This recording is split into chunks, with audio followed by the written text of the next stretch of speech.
ان الحمد للہ نحمده ونستعینه ونستغفره ونؤمن به ونتوکل علیہ ونعوذ باللہ من شرور انفسنا ومن سیئات اعمالنا من يهد اللہ فلا مضل له ومن يضلله فلا هادی له ونشهد ان محمدا عبده ورسوله قال اللہ تعالی فیہ القرآن المجید قال الملأ الذین استکبروا من قومه لنخرجنک یا شعیب والذین آمنوا معك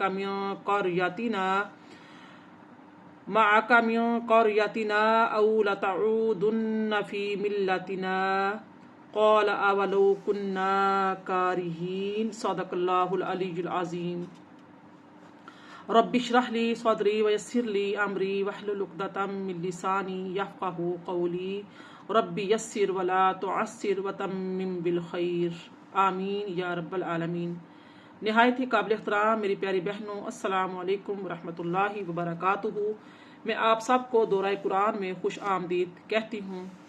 الحمدللہ اللہ پاک کی دی ہوئی توفیقات سے آج ہمارا 9واں پارہ شروع ہو رہا ہے۔ سورہ اعراف ہے، اس کی میں نے آپ کے سامنے آیت نمبر 88 کو تلاوت کیا ہے۔ اس کا ترجمہ سماعت فرمائیں۔ ان کی قوم کے سرداروں اور رئیسوں نے جو سرکش و متکبر تھے کہا، اے شعیب، ہم تمہیں اور ان لوگوں کو جو تمہاری معیت میں ایمان لائے ہیں اپنی بستی سے بہر صورت نکال دیں گے یا تمہیں ضرور ہمارے مذہب میں پلٹ آنا ہوگا۔ شعیب علیہ السلام نے کہا، اگرچہ ہم تمہارے مذہب میں پلٹنے سے بیزار ہی ہوں۔ سبحان اللہ۔ یہاں پہ حضرت شعیب علیہ السلام کی قوم کے سرداروں کی بے ادبی اور ان کی ہلاکت کا جو ہے وہ سبب بنی ہے۔ تو اس سے یہ معلوم ہو رہا ہے کہ قوم کے جو سردار ہوتے ہیں وہ قوم کی ہلاکت کا باعث بنتے ہیں۔ اگر قوم کے سردار درست ہو جائیں تو قوم کو اعلیٰ درجوں پر پہنچا دیتے ہیں، قوم کی ترقیاں اور خوشحالیاں ہوتی ہیں، اور اگر یہ سردار جو ہے وہ بگڑ جائیں تو ذلت کی گہری کھائیوں میں گرا دیتے ہیں۔ تاریخ گواہ ہے کہ مسلم حکمرانوں اور مسلم رہنماؤں کے اعمال، اخلاق اور کردار کی درستی نے جہاں مسلم عوام کی سیرت و کردار کو بدل کر رکھ دیا، وہاں پہ غیر مسلم بھی اس سے بہت متاثر ہوئے اور ان میں سے بہت سے دامن اسلام سے وابستہ ہو گئے، جبکہ بہت سے اسلام اور مسلمانوں کی دشمنی سے باز بھی آ گئے تھے۔ اسی طرح جب مسلمان حکمرانوں اور مسلمان رہنماؤں کے اعمال، اخلاق اور کردار میں بگاڑ پیدا ہوا تو وہ عیش و طرب اور لہو و لہب کی زندگی گزارنے میں مشغول ہو گئے، تو مسلم عوام کی عملی اور اخلاقی حالت اس قدر گر گئی کہ حنود و یہود تک ان کا حال دیکھ کر شرما گئے، اور اسی وجہ سے کفار کے دلوں میں مسلمانوں کا خوف اور دبدبہ جاتا رہا اور وہ ایک ایک کر کے مسلمانوں کے مفتوحہ علاقوں پر قابض ہوتے چلے گئے۔ اور آپ میری پیاری بہنوں یہ دیکھیں کہ مسلمانوں کا یہ حال ہے کہ 50 سے زائد ممالک میں تقسیم ہو گئے ہیں اور دنیا کی انتہائی قیمتی ترین وسائل کے مالک ہونے کے باوجود کفار کے قبضے میں ہے۔ تسلط جو ہے وہ کفار کا قائم ہے۔ اللہ تعالی ہم سب کو اسلاف کے نقش قدم پر چلنے کی توفیق عطا فرمائے۔ آیت نمبر جو 89 ہے سورہ اعراف کی، اس کا ترجمہ سماعت فرمائیں۔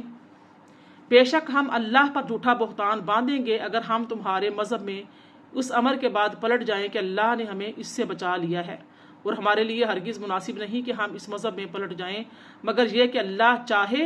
جو ہمارا رب ہے، ہمارا رب از روئے علم ہر چیز پر محیط ہے، ہم نے اللہ ہی پر بھروسہ کر لیا ہے۔ اے ہمارے رب، ہماری اور ہمارے مخالف قوم کے درمیان حق کے ساتھ فیصلہ فرما دے، اور تو سب سے بہتر فیصلہ فرمانے والا ہے۔ یہاں پر دیکھ لیجئے تو اللہ پر توکل کا ہے، فرمایا علی اللہ توکلنا۔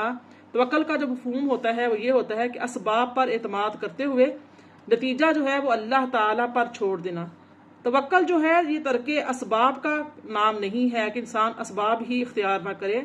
اسباب اختیار کرنے کا نام توکل نہیں ہوتا، بلکہ اسباب اختیار کرتے ہوئے مسبب الاسباب اللہ رب العزت پر اعتماد کرنے کا نام ہے۔ اس سلسلے میں حضرت انس بن مالک رضی اللہ تعالیٰ فرماتے ہیں کہ ایک شخص نے عرض کی، یا رسول اللہ، میں اونٹنی کو باندھ کر توکل کروں یا اسے کھلا چھوڑ کر توکل کروں؟ ارشاد فرمایا اسے باندھ کر توکل کرو۔ وقال الملأ الذین کفروا من قومہ لئن اتبعتم شعیبا انکم اذا لخاسرون۔ آیت 90 ہے سورہ اعراف کی، ترجمہ سماعت فرمائیں۔ اور ان کی قوم کے سرداروں اور رئیسوں نے جو کفر و انکار کے مرتکب ہو رہے تھے کہا اے لوگو اگر تم نے شعیب علیہ السلام کی پیروی کی اس وقت تم یقیناً نقصان اٹھانے والوں میں سے ہو جاؤ گے۔ آپ دیکھ لیجئے کہ حضرت شعیب علیہ السلام کی جو قوم کے سرداروں کی یہ روش ان کی بیمار ذہنیت کا پتہ دے رہی ہے کہ احکام الہیہ کی پابندی میں اپنی ناکامی، جبکہ راہ راست پر چلنے میں اپنی ہلاکت اور دین حق پر ایمان لانے میں انہیں محیب خطرات نظر آنے لگے اور انہوں نے دوسروں کو بھی دین حق سے دور کرنے کی کوشش کر دی۔ اس طرح بیمار ذہنیت کے حامل جو افراد ہوتے ہیں وہ بھی ہمارے معاشرے میں بھی کوئی ان کی بھی کمی نہیں ہے۔ اسلام کے اصول و قوانین کو اہمیت نہ دینے والوں، شریعت کے قوانین میں تبدیلی کی رٹ لگانے والوں، زکوٰۃ کو ٹیکس تصور کرنے والوں، رشوت کو اپنا حق سمجھنے والوں، ناپ تول میں کمی کرنے والوں، پردے کو عورت کی آزادی کے خلاف قرار دینے والوں، اسلامی سزاؤں کو ظلم و بربریت شمار کرنے والوں کو چاہیے کہ اہل مدین کی حالات اور ان کے انجام پر غور کریں۔ ہمارے دیکھیے یہی ہے کہ کہتے ہیں کہ اگر ہم دین اسلام پر چلیں گے ہماری اولادوں کی ترقی نہیں ہوگی اور ہمارے بچوں کے رشتے نہیں آئیں گے، تو بے پردگی کو اپنایا ہوا ہے اور فیشن ماڈرن یہ ازم سب جو ہے نا یہ اپنا لیا ہے کہ جناب ہم تو جب تک ماڈرن نہیں ہوں گے، فیشن نہیں اپنائیں گے، بے پردہ نہیں ہوں گے، یہود و نصارہ کی اندھی تقلید نعوذ باللہ نہیں کریں گے تو شاید ہماری ترقیاں نہیں ہوں گی۔ فَأَخَذَتْهُمُ الرَّجْفَةُ فَأَصْبَحُوا فِي دَارِهِمْ جَاثِمِينَ، پس انہیں شدید زلزلے کے عذاب نے آ پکڑا سو وہ ہلاک اور سو وہ اپنے گھروں میں اوندے پڑے رہ گئے۔ حضرت قتادہ رضی اللہ تعالیٰ کا قول ہے کہ اللہ تعالیٰ نے حضرت شعیب علیہ السلام کو اصحاب ایکا کی طرف بھی مبعوث فرمایا تھا اور اہل مدین کی طرف بھی۔ اصحاب ایکا تو یعنی کہ وہ ان کا ہوا تھا کہ وہ ابر سے ہلاک ہو گئے تھے، اور جو اہل مدین ہیں زلزلے میں گرفتار ہوئے اور ایک ہولناک آواز نے انہیں آ کر ہلاک کر دیا۔ آیت نمبر 92 دیکھیے، الذین کذبوا شعیبا کأن لم یغنوا فیہا الذین کذبوا شعیبا کانوا هم الخاسرون۔ جن لوگوں نے شعیب علیہ السلام کو جھٹلایا وہ ایسے نیست و نابود ہوئے گویا وہ اس بستی کے میں کبھی بسے ہی نہیں تھے۔ جن لوگوں نے شعیب علیہ السلام کو جھٹلایا حقیقت میں وہی نقصان اٹھانے والے ہو گئے۔ آگے دیکھیے آیت 93 ہے، فتولی عنہم وقال یا قوم لقد ابلغتکم رسالات ربی ونصحت لکم فکیف آسیٰ علی قوم کافرین۔ ترجمہ سماعت فرمائیں۔ تب شعیب علیہ السلام ان سے کنارہ کش ہو گئے، کہنے لگے اے میری قوم بے شک میں نے تمہیں اپنے رب کے پیغامات پہنچا دیے تھے اور میں نے تمہیں نصیحت بھی کر دی تھی، پھر میں کافر قوم کی تباہ ہونے پر افسوس کیوں کروں۔ اب دیکھیں جب اللہ تعالیٰ کا عذاب آیا تو حضرت شعیب علیہ السلام نے ان سے منہ پھیر لیا، اور قوم کی ہلاکت کے بعد جب ان کے بے جان ناشوں پر گزرے تو ان سے فرمایا کہ اے میری قوم بے شک میں نے تمہیں اپنے رب کے پیغامات پہنچا دیے تھے اور میں نے تمہاری خیر خواہی کی، لیکن تم کسی طرح ایمان نہیں لائے۔ وہ جب مردے تھے، جب وہ ہلاک ہو گئے سارے، جب ان کی لاشوں کے پاس سے، میتوں کے پاس سے گزرے تو پھر آپ نے ان سے خطاب کیا۔ اب یہاں سے ہمیں کچھ سبق ملتا ہے اس آیت سے کہ کفار کی ہلاکت کے بعد حضرت شعیب نے ان سے جو کلام فرمایا اس سے معلوم ہوا کہ مردے سنتے ہیں۔ حضرت قتادہ رضی اللہ تعالیٰ فرماتے ہیں کہ اللہ کے نبی حضرت شعیب علیہ السلام نے اپنی قوم کو سنایا، بے شک اللہ کے نبی حضرت صالح علیہ السلام نے اپنی قوم کو سنایا، اور اللہ کی قسم رسول اکرم صلی اللہ علیہ وسلم نے اپنی قوم کو سنایا۔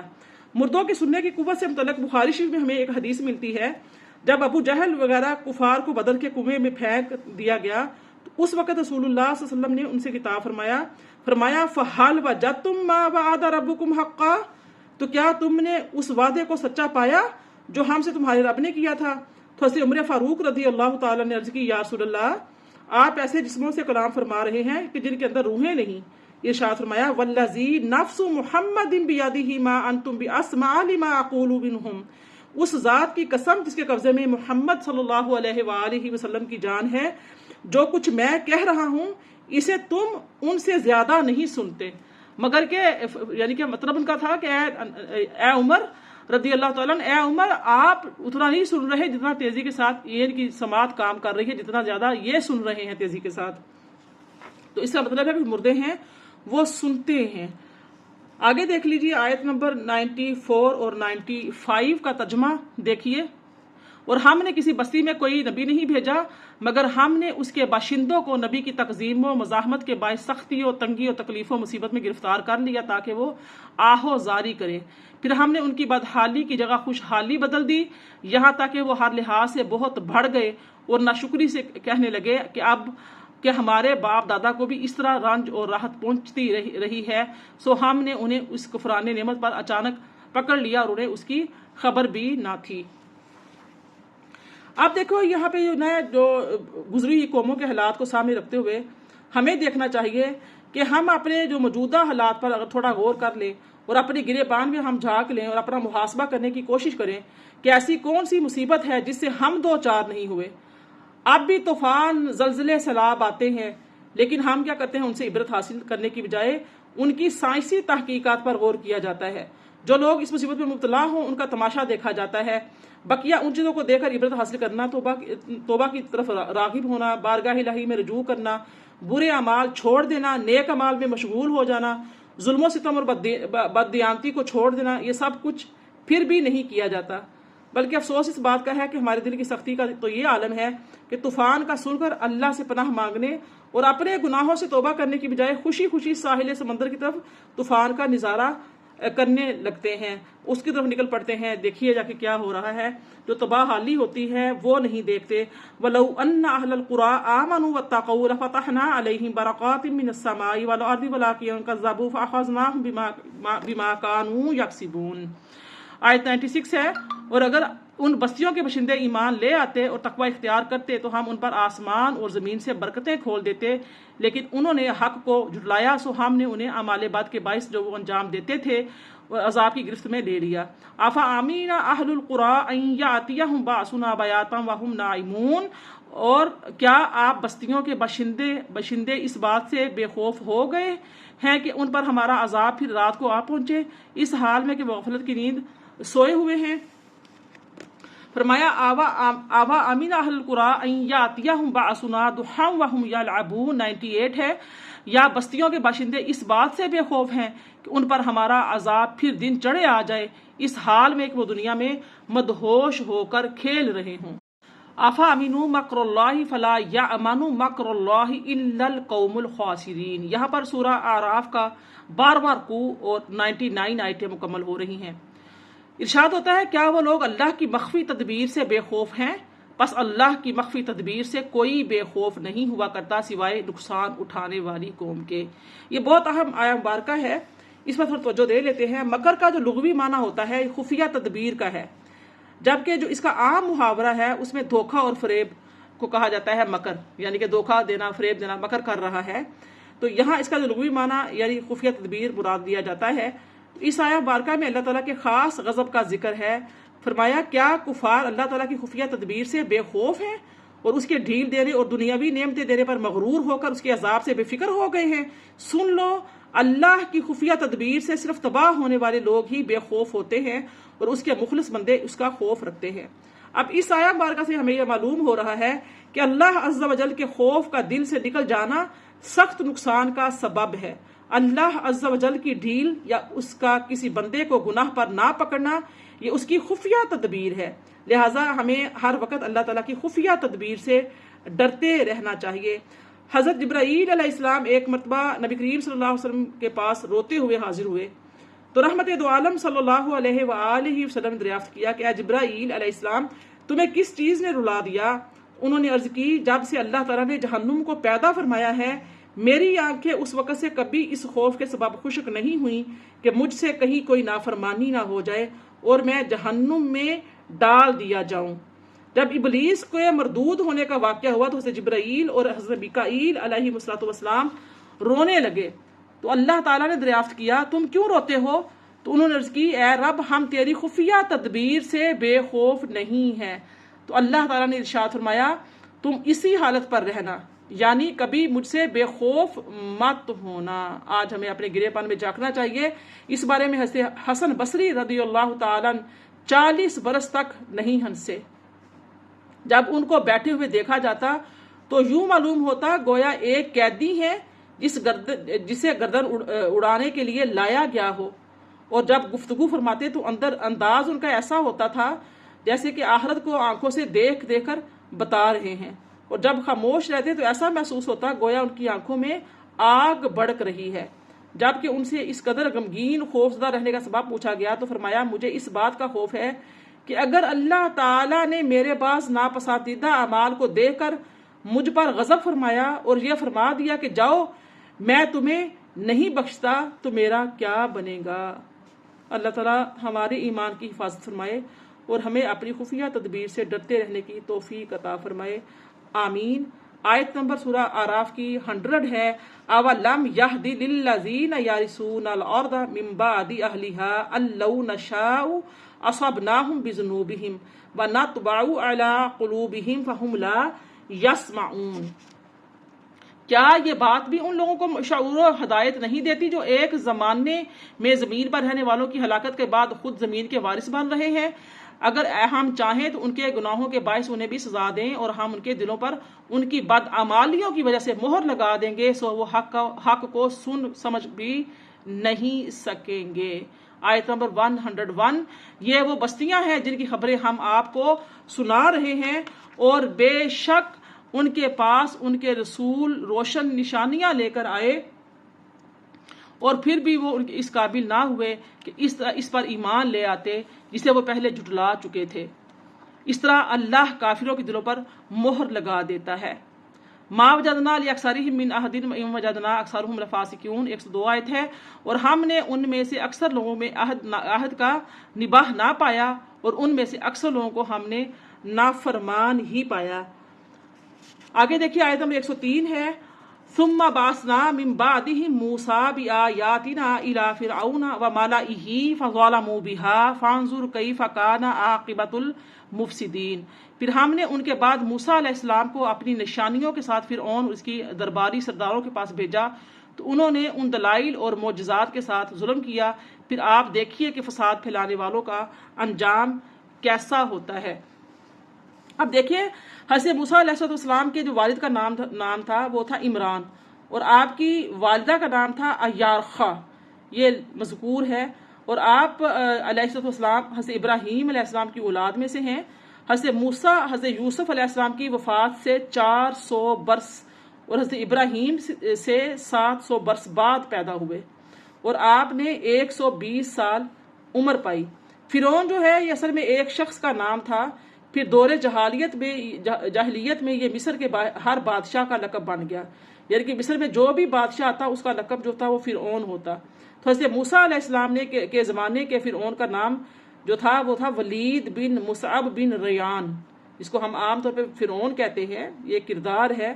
اس کا اصل جو نام تھا وہ تھا ولید بن مصعب بن ریان، یعنی کہ اس کا نام ولید تھا۔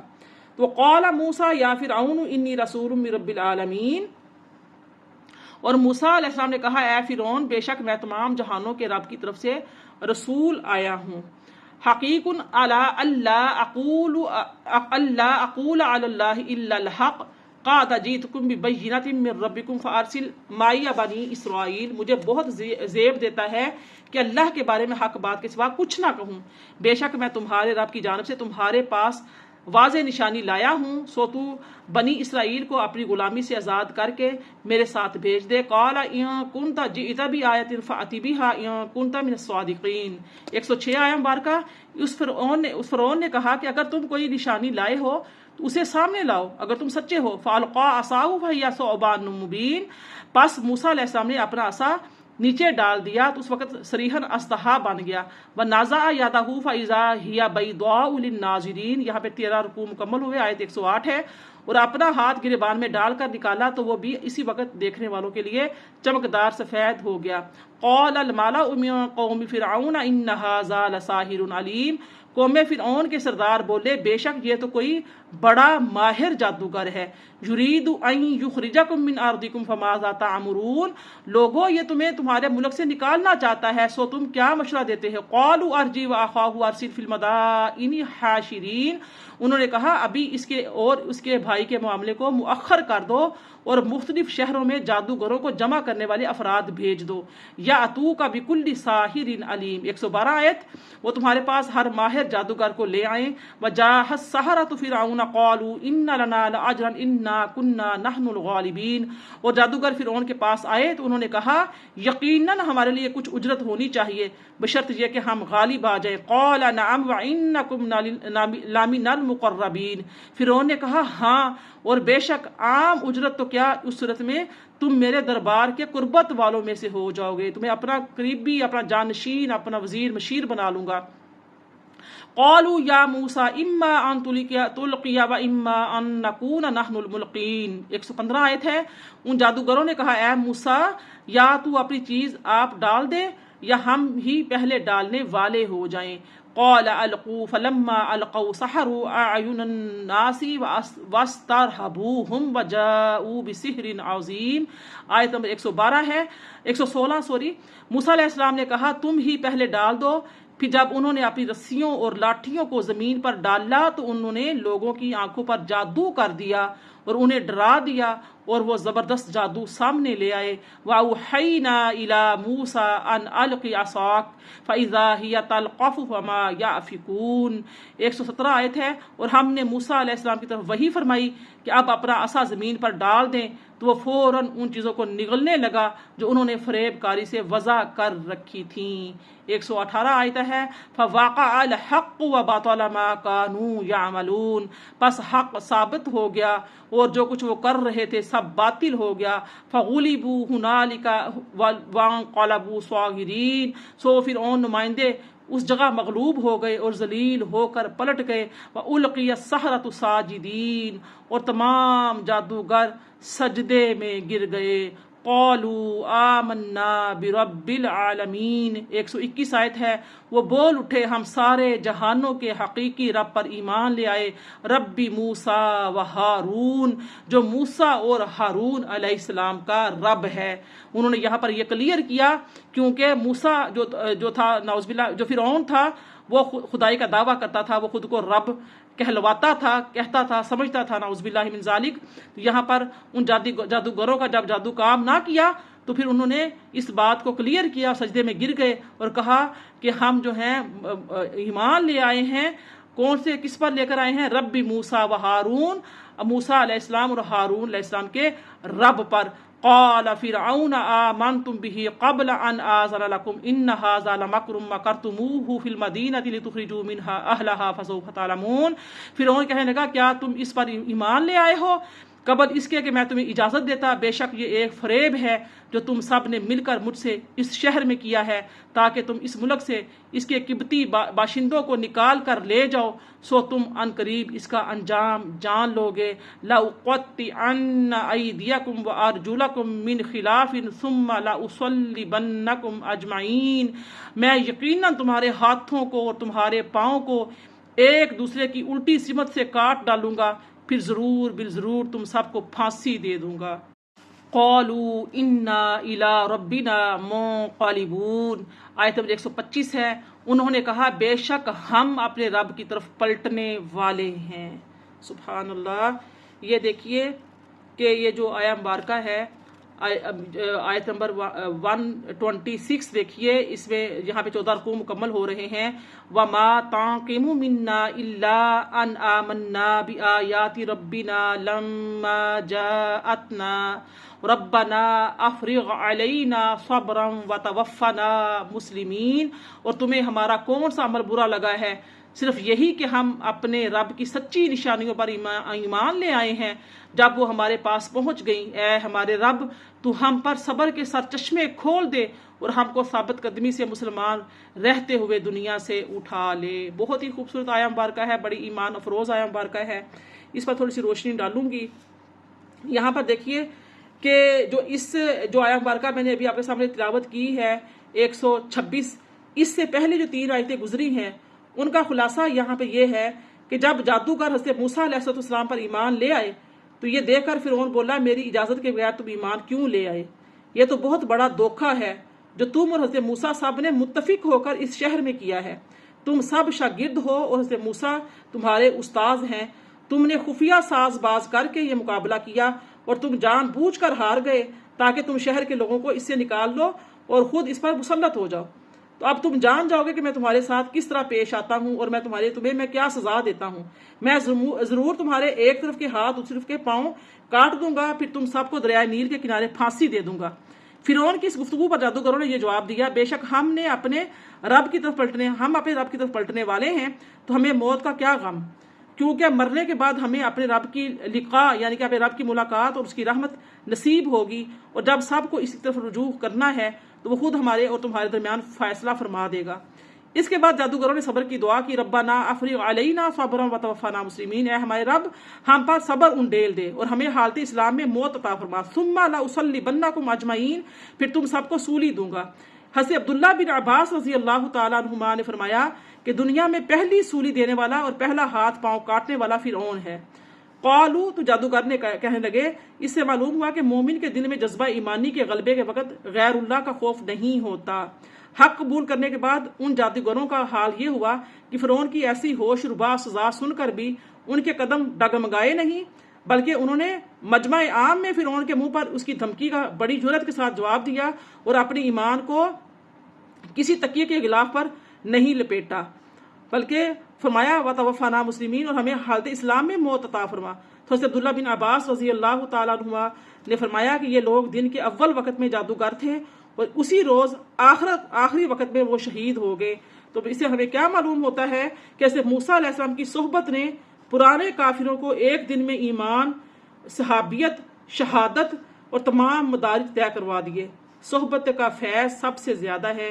ایک قول یہ بھی ہے کہ فرعون انہیں شہید نہیں کر سکا تھا، کیونکہ فرعون نے کہا تھا میں تمہارے پاؤں اور ہاتھ الٹی سمت سے کاٹوں گا۔ الٹی سمت سے مراد یہ ہوتا ہے میری پیاری بہنوں کہ دایاں ہاتھ اور بایاں پاؤں، یا بایاں پاؤں تو یعنی کہ یا دایاں پاؤں اور بایاں ہاتھ، یہ الٹی سمت کہلاتی ہے۔ ارشاد ہوتا ہے، اور اپنے جابرانہ اقتدار کے لیے خطرہ محسوس کرتے ہوئے قوم فرعون کے سرداروں نے فرعون سے کہا کہ تو موسیٰ علیہ السلام اور اس کی قوم کو چھوڑ دے گا کہ وہ ملک میں فساد پھیلائیں، اور پھر کیا وہ تجھ کو اور تیرے معبودوں کو چھوڑ دیں گے؟ اس نے کہا نہیں، اب ان کے لڑکوں کو قتل کر دیں گے تاکہ ان کی مردانہ افرادی قوت ختم ہو جائے، اور ان کی عورتوں کو زندہ رکھیں گے تاکہ ان سے زیادتی کی جا سکے، اور بے شک ہم ان پر غالب ہیں۔ قال موسیٰ لقومہ استعینوا باللہ واصبروا ان الارض للہ یورثها من یشاء من عبادہ والعاقبۃ للمتقین۔ آیت 128 سورہ اعراف۔ موسیٰ علیہ السلام نے اپنی قوم سے فرمایا تم اللہ سے مدد مانگو اور صبر کرو، بے شک زمین اللہ ہی کی ہے، وہ اپنے بندوں میں سے جسے چاہتا ہے اس کا وارث بنا دیتا ہے، اور انجام خیر پرہیزگاروں کے لیے ہے۔ سبحان اللہ۔ آیت 129 دیکھ لیجئے، ارشاد ہوتا ہے، یہاں پر 15 رکوع مکمل ہو رہے ہیں۔ لوگ کہنے لگے اے موسیٰ، ہمیں تو آپ کے ہمارے پاس آنے سے پہلے بھی اذیتیں پہنچائی گئیں، اور آپ کے ہمارے پاس آنے کے بعد بھی گویا ہم دونوں طرح مارے گئے، ہماری مصیبت کب دور ہوگی؟ موسیٰ علیہ السلام نے اپنی قوم کو تسلی دیتے ہوئے فرمایا قریب ہے کہ تمہارا رب تمہارے دشمن کو ہلاک کر دے اور اس کے بعد زمین کی سلطنت میں تمہیں جانشین بنا دے، پھر وہ دیکھے کہ تم اقتدار میں آ کر کیسے عمل کرتے ہو۔ آیت 130 کو سنیے، وَلَقَدْ أَخَذْنَا آلَ فِرْعَوْنَ بِالسِّنِينَ وَنَقْصٍ مِّنَ الثَّمَرَاتِ لَعَلَّهُمْ يَذَّكَّرُونَ، پھر ہم نے اہل فرعون کو قحط کے چند سالوں اور میووں کے نقصان سے عذاب کی گرفت میں لے لیا۔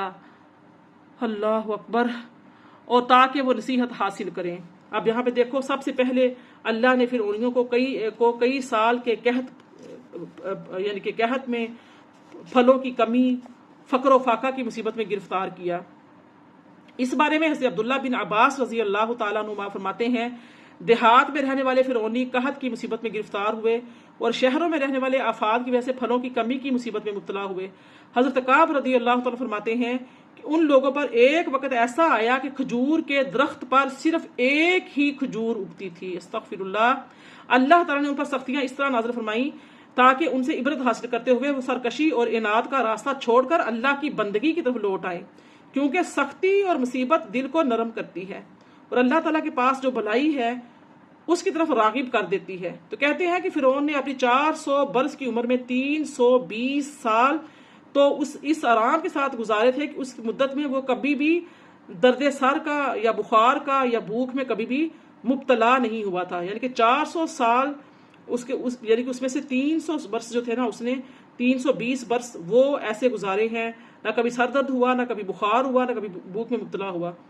اگر اس کے ساتھ ایسا ہوتا تو وہ کبھی بھی ربوبیت کا دعویٰ نہ کرتا. اب ہمیں یہاں پر یہ یاد رکھنا چاہیے کہ اللہ تعالیٰ کی طرف بھیجی ہوئی آفتوں اور مصیبتوں میں بھی بہت ساری حکمتیں ہوتی ہیں، اور ایک حکمت اللہ تعالیٰ کی اس میں یہ بھی ہے کہ ان کی وجہ سے انسان غفلت سے بیدار ہو، اللہ تعالیٰ کی اطاعت گزاروں اور فرما بردار بندہ بن جائے. تو لہذا زلزلہ، طوفان، سیلاب، یہ کسی اور مصیبت کا سامنا ہو تو اس سے عبرت حاصل کرتے ہوئے غفلت کی نیند سے بیدار ہونے کی کوشش کرنی چاہیے. آیت 131 دیکھیے، فَإِذَا جَاءَتْهُمُ الْحَسَنَةُ قَالُوا لَنَا هَٰذِهِ وَإِن تُصِبْهُمْ سَيِّئَةٌ يَطَّيَّرُوا بِمُوسَىٰ وَمَن مَّعَهُ أَلَا إِنَّمَا طَائِرُهُمْ عِندَ اللَّهِ وَلَٰكِنَّ أَكْثَرَهُمْ لَا يَعْلَمُونَ. پھر جب انہیں آسائش پہنچتی تو کہتے یہ ہماری اپنی وجہ سے ہے، اور اگر انہیں سختی پہنچتی تو موسیٰ علیہ السلام اور ان کی ایمان والے ساتھیوں کی نسبت بدشگونی کرتے. خبردار، ان کا شگون یا نشامت اعمال تو اللہ ہی کے پاس ہے، مگر ان میں سے اکثر لوگ علم نہیں رکھتے. جو مشرک قوموں میں مختلف چیزوں سے برا شگون لینے کی رسم جو ہے یہ بہت ہی پرانی ہے، اور ان کے توہم پرست مزاج ہر چیز سے اثر قبول کر لیتے ہیں. جیسے کوئی شخص کسی کام کو نکلتا اور راستے میں کوئی جانور سامنے سے گزر گیا ہوتا تو کہتے، یا کسی مخصوص پرندے کی آواز کان میں پڑ جاتی تو فوراً گھر کو واپس لوٹ آتے. اس طرح کسی کے آنے کو بعض دنوں اور مہینوں کو منحوس سمجھنا ان کے ہاں عام تھا.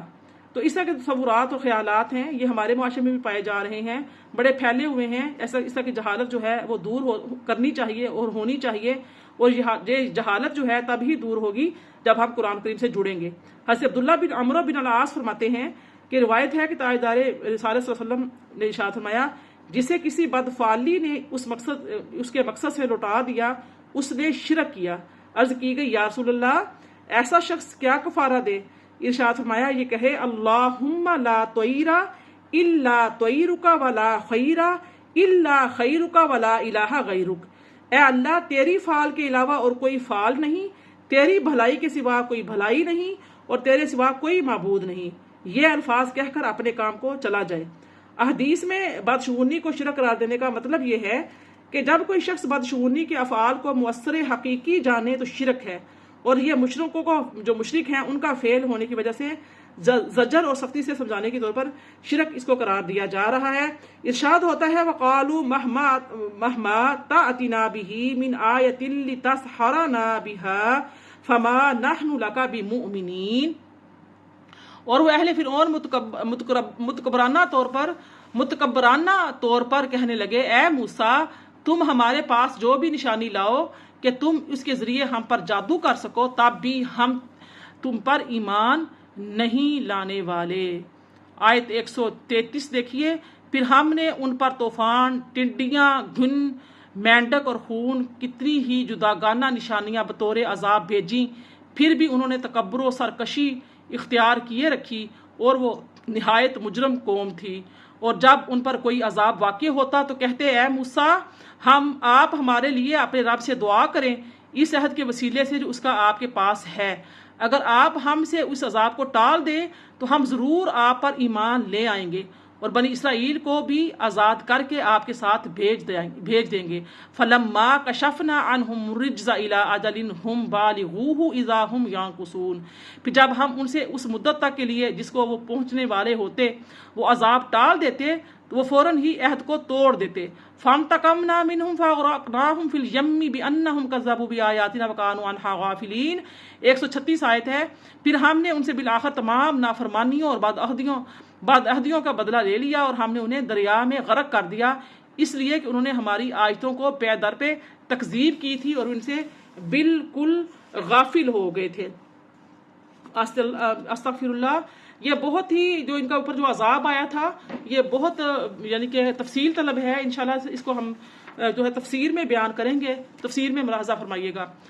وَأَوْرَثْنَا الْقَوْمَ الَّذِينَ كَانُوا يُسْتَضْعَفُونَ مَشَارِقَ الْأَرْضِ وَمَغَارِبَهَا الَّتِي بَارَكْنَا فِيهَا وَتَمَّتْ كَلِمَةُ رَبِّكَ الْحُسْنَى عَلَى بَنِي إِسْرَائِيلَ بِمَا صَبَرُوا وَدَمَّرْنَا مَا كَانَ يَصْنَعُ فِرْعَوْنُ وَقَوْمُهُ وَمَا كَانُوا يَعْرِشُونَ، اور ہم نے اس قوم بنی اسرائیل کو جو کمزور اور استحصال زدہ تھی اس سرزمین کے مشرق و مغرب مصر اور شام کا وارث بنا دیا جس میں ہم نے برکت رکھی تھی، اور یوں بنی اسرائیل کے حق میں آپ کے رب کا نیک وعدہ پورا ہو گیا، اس وجہ سے کہ انہوں نے فرعونی مظالم پر صبر کیا تھا، اور ہم نے ان عالی شان محلات کو تباہ و برباد کر دیا جو فرعون اور اس کی قوم نے بنا رکھے تھے، اور ان چنائیوں اور باغات کو بھی جنہیں وہ بلندیوں پر چڑھاتے تھے، اور ہم نے بنی اسرائیل کو سمندر یعنی بحر کلزم کے پار اتارا تو ایک ایسی قوم کے پاس جا پہنچے جو اپنے بتوں کے گرد پرستش کے لیے آسن مارے بیٹھی تھی۔ بنی اسرائیل کے لوگ کہنے لگے، اے موسیٰ، ہمارے لیے بھی ایسا ہی معبود بنا دیں جیسے ان کے معبود ہیں۔ موسیٰ علیہ السلام نے کہا، تم یقیناً بڑے جاہل لوگ ہو، ان ہؤلاء متبر ما ہم فیہ وباطل ما کانوا یعملون، بلا شبہ یہ لوگ جس چیز کی پوجا میں پھنسے ہوئے ہیں وہ ہلاک ہو جانے والے ہیں، اور جو کچھ وہ کر رہے ہیں وہ بالکل باطل ہے۔ قال اغیر اللہ ابغیکم الہ وہو فضلکم علی العالمین، موسیٰ علیہ السلام نے کہا، کیا میں تمہارے لیے اللہ کے سوا کوئی اور معبود تلاش کروں، حالانکہ اسی اللہ نے تمہیں سارے جہانوں پر فضیلت بخشی ہے۔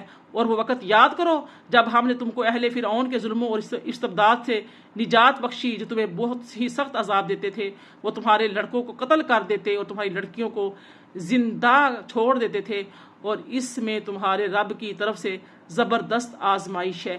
یہاں پر سورہ اعراف کی 141 آیتیں اور 16واں رکوع مکمل ہو رہا ہے۔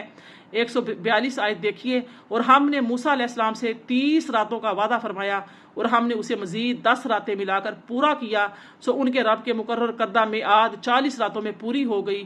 اور موسیٰ علیہ السلام نے اپنے بھائی ہارون علیہ السلام سے فرمایا، تم اس دوران میری قوم میں میرے جانشین رہنا اور ان کی اصلاح کرتے رہنا، اور فساد کرنے والوں کی راہ پر نہ چلنا، یعنی انہیں اس راہ پر نہ چلنے دینا۔ اور جب موسیٰ علیہ السلام ہمارے مقرر کردہ وقت پر حاضر ہوا اور اس کے رب نے اس سے کلام فرمایا تو کلام میں ربانی کی لذت پا کر دیدار کا آرزو مند ہوا اور عرض کرنے لگا، اے رب، مجھے اپنا جلوہ دکھا کہ میں تیرا دیدار کر لوں۔ ارشاد ہوا، تم مجھے براہ راست ہرگز دیکھ نہ سکو گے مگر پہاڑ کی طرف نگاہ کرو، پس اگر وہ اپنی جگہ ٹھہرا رہا تو ان قریب تم میرا جلوہ کر لو گے۔ پھر جب اس کے رب نے پہاڑ پر اپنے حسن کا جلوہ فرمایا تو شدت انوار سے اسے ریزہ ریزہ کر دیا اور موسیٰ علیہ السلام بے ہوش ہو کر گر پڑے۔ پھر جب اسے آفاقہ ہوا تو عرض کیا، تیری ذات پاک ہے، میں تیری بارگاہ میں توبہ کرتا ہوں، میں سب سے پہلا ایمان لانے والا ہوں۔ قال یا موسیٰ انی اصطفیتک علی الناس برسالاتی وبکلامی فخذ ما آتیتک وکن من الشاکرین۔ ارشاد ہوا، اے موسیٰ، بے شک میں نے تمہیں لوگوں پر اپنے پیغامات اور اپنے کلام کے ذریعے برگزیدہ اور منتخب فرما لیا، سو میں نے تمہیں جو کچھ عطا فرمایا ہے اسے تھام لو اور شکر گزاروں میں سے ہو جاؤ۔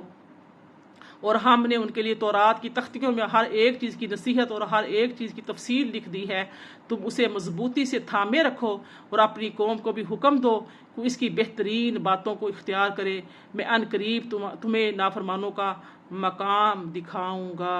آیت نمبر 146 دیکھیے، میں اپنی آیتوں کو سمجھنے اور قبول کرنے سے ان لوگوں کو باز رکھوں گا جو زمین میں ناحق تکبر کرتے ہیں، اور اگر وہ تمام نشانیاں دیکھ لیں تب بھی اس پر ایمان نہیں لائیں گے، اور اگر وہ ہدایت کی راہ دیکھ لیں پھر بھی اسے اپنا راستہ نہیں بنائیں گے، اور اگر وہ گمراہی کا راستہ دیکھ لیں تو اسے اپنی راہ کے طور پر اپنا لیں گے۔ یہ اس وجہ سے ہے کہ انہوں نے ہماری آیتوں کو جھٹلایا اور ان سے غافل بنے رہے۔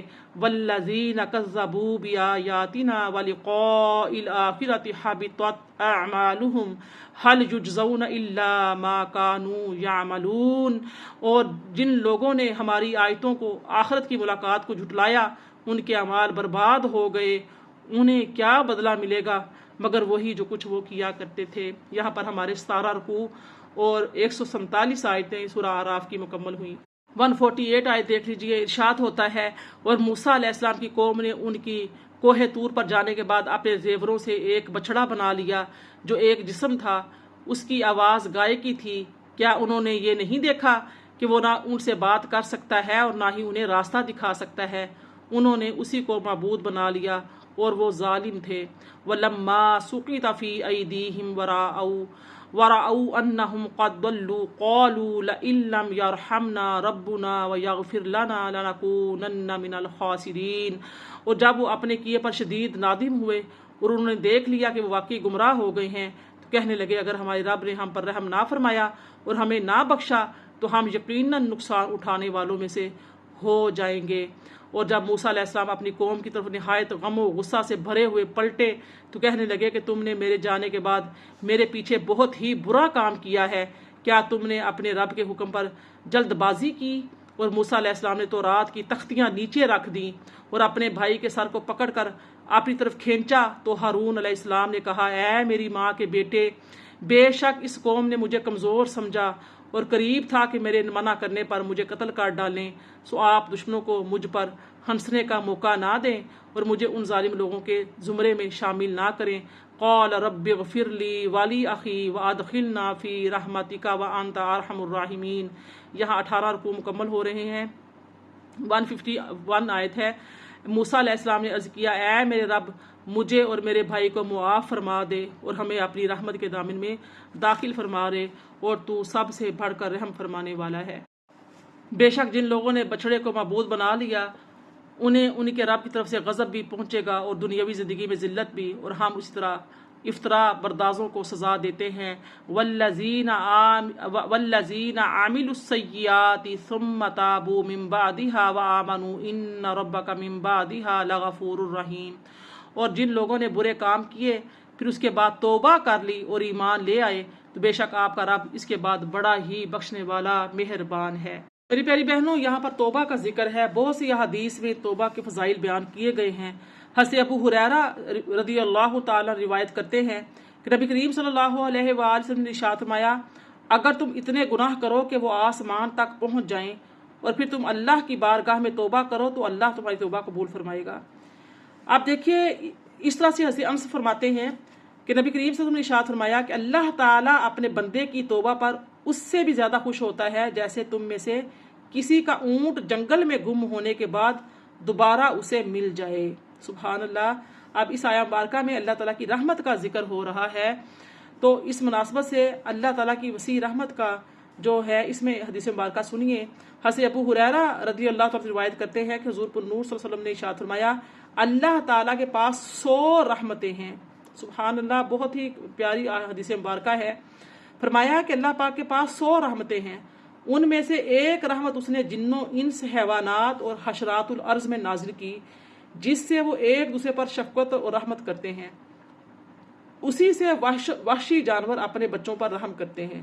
اور اللہ تعالیٰ نے 99 رحمتیں یعنی کہ 99 جو رحمتیں ہیں وہ بچا رکھی ہیں، ان سے قیامت کے دن اپنے بندوں پر رحم فرمائے گا۔ اللہ پاک ان رحمتوں میں ہمارا بھی شمار فرمائے، ہمارا بھی حصہ رکھے۔ وَلَمَّا سَكَتَ عَن مُوسَى الْغَضَبُ أَخَذَ الْأَلْوَاحَ وَفِي نُسْخَتِهَا هُدًى وَرَحْمَةٌ لِّلَّذِينَ هُمْ لِرَبِّهِمْ يَرْهَبُونَ۔ اور جب موسیٰ علیہ السلام کا غصہ تھم گیا تو انہوں نے تختیاں اٹھا لیں، اور ان تختیوں کی تحریر میں ہدایت اور ایسے لوگوں کے لیے رحمت مذکور تھی جو اپنے رب سے بہت ڈرتے تھے۔ اور موسیٰ علیہ السلام نے اپنی قوم کے 70 مردوں کو ہمارے مقرر کردہ وقت پر ہمارے حضور معذرت کی پیشی کے لیے چن لیا۔ پھر جب انہیں قوم کو برائی سے منع نہ کرنے پر تعدیباً شدید زلزلے نے آ پکڑا تو موسیٰ علیہ السلام نے عرض کیا، اے رب، اگر تو چاہتا تو اس سے پہلے ہی ان لوگوں کو اور مجھے ہلاک فرما دیتا۔ کیا تو ہمیں اس خطا کے سبب ہلاک فرمائے گا جو ہم میں سے بیوقوف لوگوں نے انجام دی ہے؟ یہ تو محض تیری آزمائش ہے، اس کے ذریعے تو جسے چاہتا ہے گمراہ فرماتا ہے اور جسے چاہتا ہے ہدایت فرماتا ہے۔ تو ہی ہمارا کار ساز، سو تو ہمیں بخش دے اور ہم پر رحم فرما، اور تو سب سے بہتر بخشنے والا ہے۔ 156 دیکھیے، اور تو ہمارے لیے اس دنیا کی زندگی میں بھی بھلائی لکھ دے اور آخرت میں بھی بے شک ہم تیری طرف تائب و راغب ہو چکے ہیں۔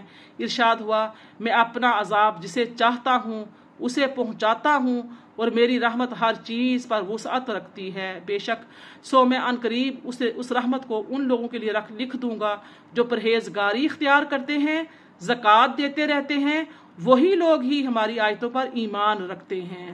اللہ تعالیٰ کی رحمت کس کو ملے گی؟ جو اللہ تعالیٰ کا تقوی اختیار کرتے ہیں اور کیا زکوٰۃ ادا کرتے ہیں، پرہیزگاری اختیار کرتے ہیں، نماز پڑھتے ہیں اور اللہ تعالیٰ کے احکامات پر، ان کی آیات پر ایمان رکھتے ہیں۔ یہاں 19 رکوع مکمل ہو رہے ہیں۔ آیت 157 دیکھیے، یہ وہ لوگ ہیں جو اس رسول صلی اللہ علیہ وسلم کی پیروی کرتے ہیں جو امی لقب نبی ہیں، یعنی دنیا میں کسی شخص سے پڑھ کر بغیر من جانب اللہ لوگوں کو اخبار غیب اور معاش و معاد کے علوم اور معارف بتاتے ہیں، جن کے اوصاف و کمالات کے وہ لوگ اپنے پاس تورات اور انجیل میں لکھا ہوا پاتے تھے، جو انہیں اچھی باتوں کا حکم دیتے ہیں اور بری باتوں سے منع فرماتے ہیں اور ان کے لیے پاکیزہ چیزوں کو حلال کرتے ہیں اور ان پر پلید چیزوں کو حرام کرتے ہیں اور ان سے ان کے بارے گراں اور توقع قیود جو ان پر نافرمانیوں کے باعث مسلط تھے ساکت فرماتے اور انہیں نعمت آزادی سے بہرہ یاب کرتے ہیں۔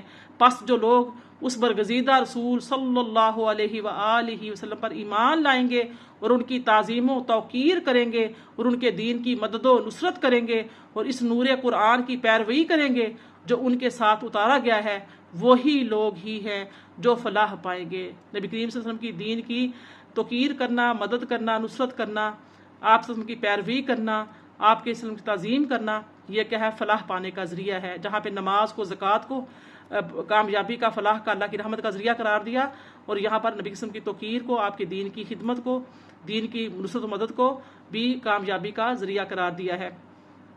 آیت 158 دیکھیے، آپ فرما دیں اے لوگو، میں تم سب کی طرف سے اس اللہ کا رسول بن کر آیا ہوں جس کے لیے تمام آسمانوں اور زمین کی بادشاہت ہے، اس کے سوا کوئی معبود نہیں، وہی جلاتا اور مارتا ہے، سو تم اللہ اور اس کے رسول صلی اللہ علیہ وآلہ وسلم پر ایمان لاؤ، جو شان امیت کا حامل نبی ہے، یعنی اس نے اللہ کے سوا کسی سے کچھ نہیں پڑھا مگر جمیع خلق سے زیادہ جانتا ہے، اور کفر و شرک کے معاشرے میں جوان ہوا مگر بطن مادر سے نکلے ہوئے بچے کی طرح معصوم اور پاکیزہ ہے، جو اللہ پر، اس کے سارے نازل کردہ کلاموں پر ایمان رکھتا ہے، اور تم انہی کی پیروی کرو تاکہ تم ہدایت پا سکو۔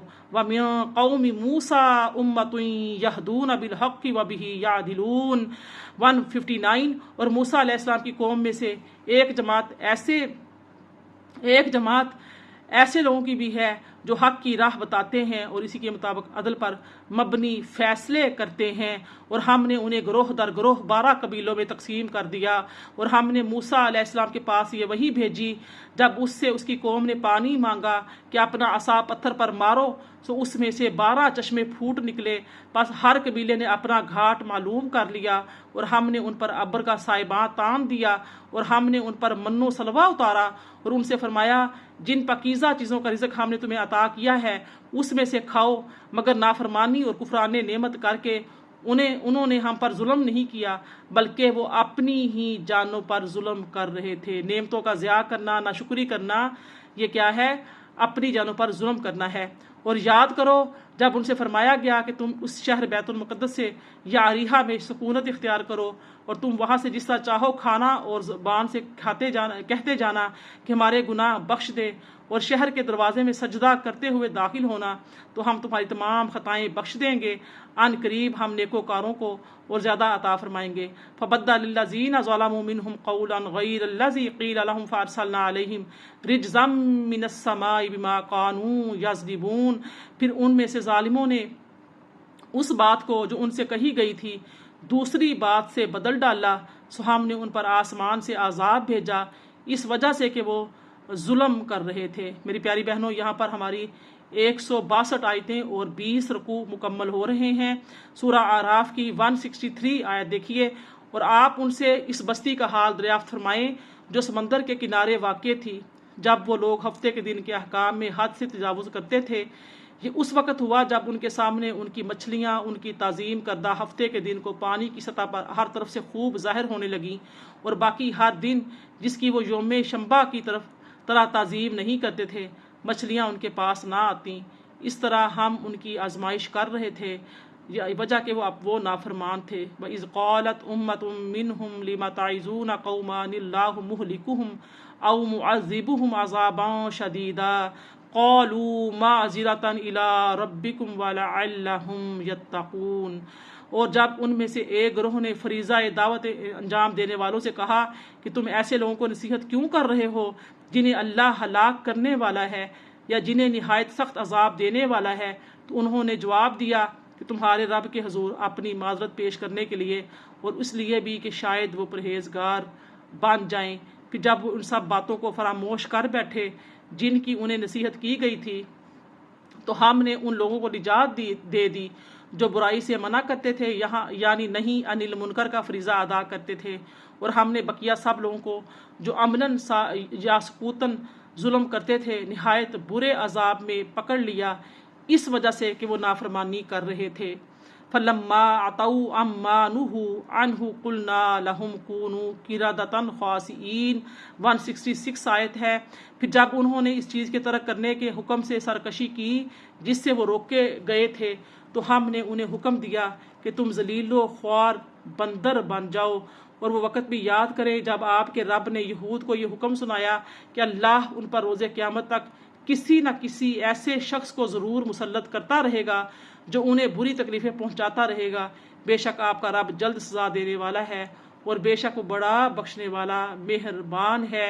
وَقَطَّعْنَاهُمْ فِي الْأَرْضِ أُمَمًا مِّنْهُمُ الصَّالِحُونَ وَمِنْهُمْ دُونَ ذَلِكَ وَبَلَوْنَاهُمْ بِالْحَسَنَاتِ وَالسَّيِّئَاتِ لَعَلَّهُمْ يَرْجِعُونَ، اور ہم نے انہیں زمین میں گروہ در گروہ تقسیم اور منتشر کر دیا، ان میں سے بعض نیکوکار بھی ہیں اور انہی میں سے بعض ان کے سوا بدکار بھی، اور ہم نے ان کی آزمائش انعامات اور مشکلات دونوں طریقوں سے کی تاکہ وہ اللہ کی طرف رجوع کرے، پھر ان کے بعد ناخلف ان کے جانشین بنے جو کتاب کے وارث ہوئے۔ یہ جانشین اس کم تر دنیا کا مال و دولت رشوت کے طور پر لے لیتے تھے اور کہتے ہیں ان قریب ہمیں بخش دیا جائے گا، حالانکہ اسی طرح کا مال و متاع اور بھی ان کے پاس آ جائے تو اسے بھی لے لیں۔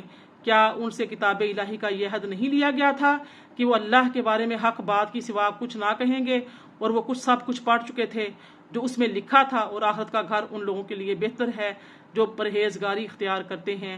کیا تم سمجھتے نہیں ہو؟ والذین یمسکون بالکتاب واقاموا الصلاۃ انا لا نضیع اجر المصلحین، اور جو لوگ کتاب الہی کو مضبوط پکڑتے رہتے ہیں اور نماز پابندی سے قائم رکھتے ہیں، تو بے شک ہم اصلاح کرنے والوں کا اجر ضائع نہیں کرتے۔ کتاب الہی سے پکڑنے سے کیا مراد ہے؟ اس کے ذریعے اس کے اندر سے جو احکامات ہیں وہ ان کو سمجھنا، ان پر عمل کرنا، اور جو اس میں قصص بتائے گئے ہیں، قصے بتائے جا رہے ہیں۔ ابھی ہم حضرت موسیٰ علیہ السلام کی قوم کا پڑھ رہے ہیں، جیسے شعیب کا پڑھا ہے، جیسے ہود کا پڑھا ہے، جتنے بھی انبیاء کرام کی پچھلی جو قومیں گزری ہیں ان کے اوپر جو اللہ پاک کا قہر و غضب نازل ہوا، اس سے سبق حاصل کرتے ہیں، اللہ کا خوف، اللہ کی خشیت اختیار کرتے ہیں۔ اللہ پاک فرماتا ہے جو اپنی اصلاح کر لیتے ہیں، نماز قائم کرتے ہیں، ہم ان کا جو اجر ہے وہ ضائع نہیں کرتے۔ بے شک اللہ بڑا قدردان ہے۔ یہاں پر ہمارے 21 رکوع مکمل ہو رہے ہیں۔ 171 کا ترجمہ دیکھیے، اور وہ وقت یاد کیجئے جب ہم نے ان کے اوپر پہاڑ کو یوں بلند کر دیا جیسا کہ وہ ایک سائبان ہو، اور وہ یہ گمان کرنے لگے کہ ان پر گرنے والا ہے، سو ہم نے ان سے فرمایا ڈرو نہیں بلکہ تم وہ کتاب مضبوطی سے عملاً تھامے رکھو جو ہم نے تمہیں عطا کی ہے، اور ان احکام کو خوب یاد رکھو جو اس میں مذکور ہیں تاکہ تم عذاب سے بچ جاؤ۔ اور یاد کیجئے جب آپ کے رب نے اولاد آدم کی پشتوں سے ان کی نسل نکالی اور ان کو انہی کی جانوں پر گواہ بنایا اور فرمایا کیا میں تمہارا رب نہیں ہوں؟ وہ سب بول اٹھے کیوں نہیں، تو ہی ہمارا رب ہے، ہم گواہی دیتے ہیں تاکہ قیامت کے دن یہ نہ کہو کہ ہم اس عہد سے بے خبر تھے۔ او تقولوا انما اشرک آباؤنا من قبل وكنا ذریۃ من بعدهم افتهلكنا بما فعل المبطلون 173۔ یا ایسا نہ ہو کہ تم کہنے لگو کہ شرک تو محض ہمارے آباء و اجداد نے پہلے کیا تھا اور ہم تو ان کی اولاد تھے، گویا ہم مجرم نہیں، اصل مجرم وہ ہیں۔ تو کیا تو ہمیں اس گناہ کی پاداش میں ہلاک فرمائے گا جو اہل باطل نے انجام دیا تھا۔ وَكَذَلِكَ نُفَصِّلُ الْآيَاتِ وَلَعَلَّهُمْ يَرْجِعُونَ، اور اس طرح ہم آیتوں کو تفصیل سے بیان کرتے ہیں تاکہ وہ حق کی طرف رجوع کریں۔ وَاتْلُ عَلَيْهِمْ نَبَأَ الَّذِي آتَيْنَاهُ آيَاتِنَا فَانْسَلَخَ مِنْهَا فَأَتْبَعَهُ الشَّيْطَانُ فَكَانَ مِنَ الْغَاوِينَ، اور آپ انہیں اس شخص کا قصہ بھی سنا دیں جس نے اپنی نشانیاں دیں، پھر وہ ان کی علم و نصیحت سے نکل گیا اور شیطان اس کے پیچھے لگ گیا تو وہ گمراہوں میں سے ہو گیا۔ آگے دیکھیے 176، اور اگر ہم چاہتے تو اسے ان آیتوں کے علم و عمل کے ذریعے بلند فرما دیتے، لیکن وہ خود زمینی دنیا کی پستی کی طرف راغب ہو گیا اور اپنی خواہش کا پیروکار بن گیا۔ تو اب اس کی مثال اس کتے کی مثال جیسی ہے کہ اگر تو اسے پر سختی کرے تو وہ زبان نکال دے، یا تو اسے چھوڑ دے تب بھی زبان نکالے رہے۔ یہ ایسے لوگوں کی مثال ہے جنہوں نے ہماری آیتوں کو جھٹلایا۔ سو آپ یہ واقعات لوگوں سے بیان کریں تاکہ وہ غور و فکر کریں۔ میری پیاری بہنوں، یہ آیا مبارکہ جو ہے یہ بڑی قابل غور ہے۔ بلم بن باعورہ ایک قوم کا سردار تھا، اس سے متعلق یہ آیا مبارکہ ہے۔ اس بارے میں حضرت عبداللہ بن عباس رضی اللہ تعالیٰ عنہما فرماتے ہیں کہ جب حضرت موسیٰ علیہ السلام نے جبارین سے جنگ کا ارادہ کیا اور سرزمین شام میں نزول فرمایا تو بلعام بن باعورہ جو کی قوم ان کے پاس آئی اور اسے کہنے لگی کہ حضرت موسیٰ بہت تیز مزاج ہیں اور ان کے ساتھ بہت بڑا لشکر ہے، وہ یہاں اس لیے آئے ہیں تاکہ ہم اس سے جنگ کریں اور ہمارے معاشروں سے جو ہمیں شہروں سے نکال کر ہماری بجائے بنی اسرائیل کو اس زمین پر آباد کریں۔ تیرے پاس اس میں اعظم ہے اور تم ایسے شخص ہو کہ تمہاری ہر دعا قبول ہوتی ہے، تم نکلو اور اللہ تعالیٰ سے دعا کرو کہ وہ انہیں یہاں سے بھگا دے۔ تو قوم کی بات سن کر بلعام نے کہا، افسوس ہے تم پر، حضرت موسیٰ علیہ السلام اللہ تعالیٰ کے نبی ہیں، ان کے ساتھ فرشتے اور ایماندار لوگ ہیں، اس لیے میں ان کے خلاف کیسے بدعا کر سکتا ہوں؟ مجھے اللہ تعالیٰ کی طرف سے جو علم ملا ہے اس کا تقاضا یہ ہے کہ اگر میں نے حضرت موسیٰ علیہ السلام کے خلاف ایسا کیا تو میری دنیا اور آخرت دونوں برباد ہو جائیں گی۔ تو اب جو تھا قوم تھی اس نے کہا، وہ رونے لگی، گریہ زاری کرنے لگی، مسلسل جو ہے وہ اصرار کرنے لگی۔ تو جو بلم بن باعورہ تھا اس نے کہا، اچھا میں پہلے اپنے رب کی مرضی معلوم کروں۔ یہ میری پیاری بہنوں، جو بلم بن باعورہ تھا نا، اس کا طریقہ بھی یہی تھا کہ جب کوئی دعا کرتا تو پہلے مرضی الہی معلوم کرتا اور خواب میں اس کا آ کر اس کو پتہ چل جاتا کیا ہوتا ہے۔ چنانچہ اس مرتبہ اس نے کیا، اس کو یہ جواب ملا کہ حضرت موسیٰ علیہ السلام اور ان کے ساتھیوں کے خلاف دعا نہ کرے۔ جب اسے استخارہ کیا تو اس کو یہ دعا، یعنی کہ استخارے میں اس کا یہ جواب ملا کہ موسیٰ علیہ السلام کے ساتھیوں کے خلاف جو ہے وہ دعا نہ کرے۔ اب جو اس نے کیا کیا، اس نے قوم سے کہہ دیا کہ میں نے اپنے رب سے اجازت چاہی تھی مگر میرے رب نے ان کے خلاف دعا کرنے سے ممانعت فرما دی ہے۔ تو پھر اس کی قوم نے اسے ہدیے اور نذرانے دیے جنہیں اس نے قبول کر لیا۔ اس کے بعد قوم نے دوبارہ اس سے دعا کرنے کی درخواست کی۔ تو دوسری مرتبہ بھی بلعام نے یعنی کہ بلم بن باعورہ جو تھا اس نے اللہ تعالیٰ سے اجازت چاہی۔ تو اب کی بار اس کا کچھ جواب نہیں ملا، تو اس نے قوم سے کہہ دیا کہ مجھے اس مرتبہ کچھ جواب ہی نہیں ملا۔ تو وہ لوگ کہنے لگے اگر اللہ تعالیٰ کو منظور نہ ہوتا تو پہلے کی طرح دوبارہ بھی صاف منع فرما دیتا۔ تو پھر قوم نے اور بھی زیادہ اصرار کیا حتیٰ کہ وہ ان کی باتوں میں آ گیا۔ تو چنانچہ جو بلم بن باعورہ اپنی گدی پر سوار ہو کر پہاڑی کی طرف روانہ ہوا، گدی نے اسے کئی مرتبہ گرایا اور پھر وہ سوار ہو جاتا، حتیٰ کہ اللہ کے حکم سے گدی نے اس سے کلام کیا اور کہا، افسوس ہے بلم، کہاں جا رہے ہو؟ کیا تم نہیں دیکھ رہے کہ فرشتے مجھے جانے سے روک رہے ہیں؟ شرم کرو، کیا تم اللہ تعالیٰ کی نبی اور فرشتوں کے خلاف بدعا کرنے جا رہے ہو؟ اس بات پر بلعام پھر بھی باز نہ آیا اور آخر کار وہ بدعا کرنے کے لیے اپنی قوم کے ساتھ پہاڑ پر چڑھا۔ اب بلعام بن باعورہ جب بدعا کرتا تو اللہ تعالیٰ اس کی زبان کو اس کی قوم کی طرف پھیر دیتے اور اپنی قوم کے لیے دعائے خیر کرتا تھا تو بجائے قوم کی بنی اسرائیل کا نام اس کی زبان پر آتا۔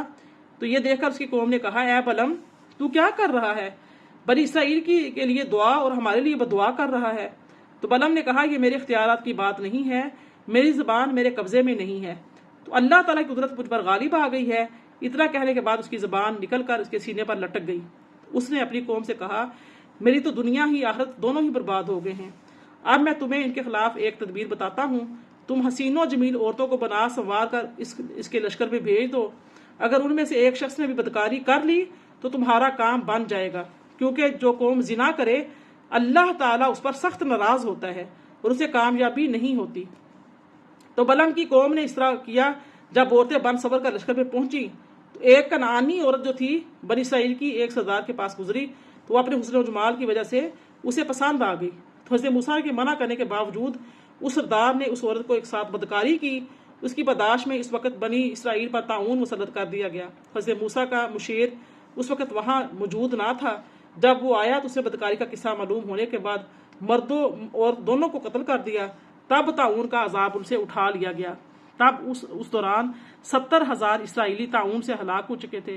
اس کے بعد جو ہے نا یہ آیا بارکہ جو میں نے آپ کے سامنے بیان کی ہے وہ نازل ہوئی۔ میری پیاری بہنوں، یہ دیکھو کہ اس نے کیا کیا کہ عورتوں کو زیب و زینت کے ساتھ مردوں میں آنے کا کہا، تاکہ مرد جو ہیں وہ ان کا دماغ خراب ہو اور وہ بدکاری کے لیے مجبور ہو جائیں۔ اور اس کی پلان جو ہے وہ کامیاب ہوا، اور ایسا ہی ہوا۔ یعنی کہ عورتوں کی جو ہے نا بناؤ سنگار، ان کی زینت کا اظہار غیر مردوں کے لیے کتنا خطرناک ہے، کہ کس قدر پھر قتل و غارت ہوئی اور کس قدر پھر قحط سالی آئی اور طاعون آیا۔ میری پیاری بہنوں، دیکھیے کہ اس آیا میں بلم بن باورا کا حال بیان ہوا ہے۔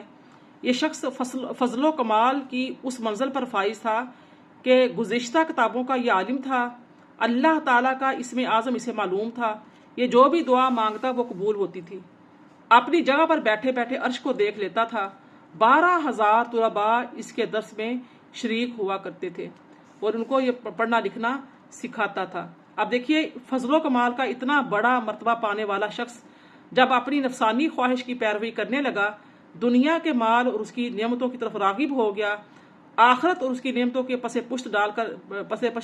پشت ڈال دیا، تو انجام کار جو کچھ ہوا وہ دیکھیے، جو اسے آپ سامنے سنا، تو سب چھین لیا گیا، اس کا ایمان برباد ہو گیا، دنیا آخرت میں خائب و خاسر ہوا۔ اس واقعے میں ان علماء کے لیے بھی بڑی نصیحت ہے کہ جو اپنے علم کے ذریعے یا اپنے علم کے باوجود اپنی نفسانی خواہشات کی پیروی کرتے ہیں اور دنیا کا مال اور اس کی نعمتیں طلب کرتے ہیں۔ میری پیاری بہنوں، ہمیں یہ بات یہاں پہ یاد رکھنی چاہیے کہ مال اور مرتبے کی حرص دین کے لیے انتہائی نقصان دہ ہوتے ہیں، اور قلبی لالچ کی وجہ سے لیے گئے مال میں برکت نہیں رہتی۔ حضرت کعب بن مالک انصاری رضی اللہ تعالیٰ روایت کرتے ہیں کہ نبی کریم صلی اللہ علیہ وسلم نے ارشاد فرمایا، 2 بھوکھے بھیڑیے بکریوں کے ریوڑ میں چھوڑ دیے جائیں تو اتنا نقصان نہیں کرتے جتنا مال اور مرتبے کی حرص کرنے والا اپنے دین کے لیے نقصان کرتا ہے۔ میری پیاری بہنوں، آیت نمبر 178 دیکھ لیجئے، ارشاد ہوتا ہے، من یہد اللہ فہو المہتدی ومن یضلل فاولئک ھم الخاسرون۔ جسے اللہ ہدایت فرماتا ہے پس وہی ہدایت پانے والا ہے، اور جسے وہ گمراہ ٹھہراتا ہے پس وہی لوگ نقصان اٹھانے والے ہیں۔ اور بے شک ہم نے جہنم کے لیے جنوں اور انسانوں میں سے بہت سے افراد کو پیدا فرمایا، وہ دل و دماغ رکھتے ہیں مگر وہ ان سے حق کو سمجھ نہیں سکتے، اور وہ آنکھیں رکھتے ہیں مگر وہ ان سے حق کو دیکھ نہیں سکتے، اور وہ کان بھی رکھتے ہیں مگر وہ ان سے حق کو سن نہیں سکتے۔ وہ لوگ چوپایوں کی طرح ہیں بلکہ ان سے بھی زیادہ گمراہ ہیں، وہی لوگ ہی غافل ہیں۔ وَلِلَّهِ الْأَسْمَاءُ الْحُسْنَى فَادْعُوهُ بِهَا وَذَرُوا الَّذِينَ يُلْحِدُونَ فِي أَسْمَائِهِ سَيُجْزَوْنَ مَا كَانُوا يَعْمَلُونَ۔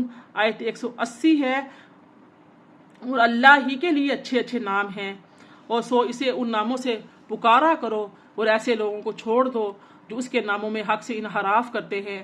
ان قریب انہیں ان اعمال بد کی سزا دی جائے گی جن کا وہ ارتکاب کرتے ہیں۔ میری پیاری بہنوں، یہاں پر جو نام پاک اللہ پاک کے بتائے گئے ہیں، اس میں جو ہے ابو ہریرہ فرماتے ہیں کہ رسول اللہ نے ارشاد فرمایا کہ بے شک اللہ تعالیٰ کے 99 نام ہیں، یعنی 1 کم 100، جس نے انہیں یاد کر لیا وہ جنت میں داخل ہوگا۔ حضرت علامہ یحییٰ بن شرف نووی رحمۃ اللہ علیہ فرماتے ہیں کہ علماء کا اس پر اتفاق ہے کہ اسماء الہیہ 99 میں منحصر نہیں ہے۔ حدیث کا جو مقصود ہے وہ یہ ہے کہ اتنے ناموں کو یاد کرنے سے انسان جنتی ہو جاتا ہے۔ اور ایک روایت ہے کہ اللہ تعالیٰ کے 99 نام ہیں، جس نے ان کے ذریعے دعا مانگی اللہ تعالیٰ اس کی دعا کو قبول فرمائے گا۔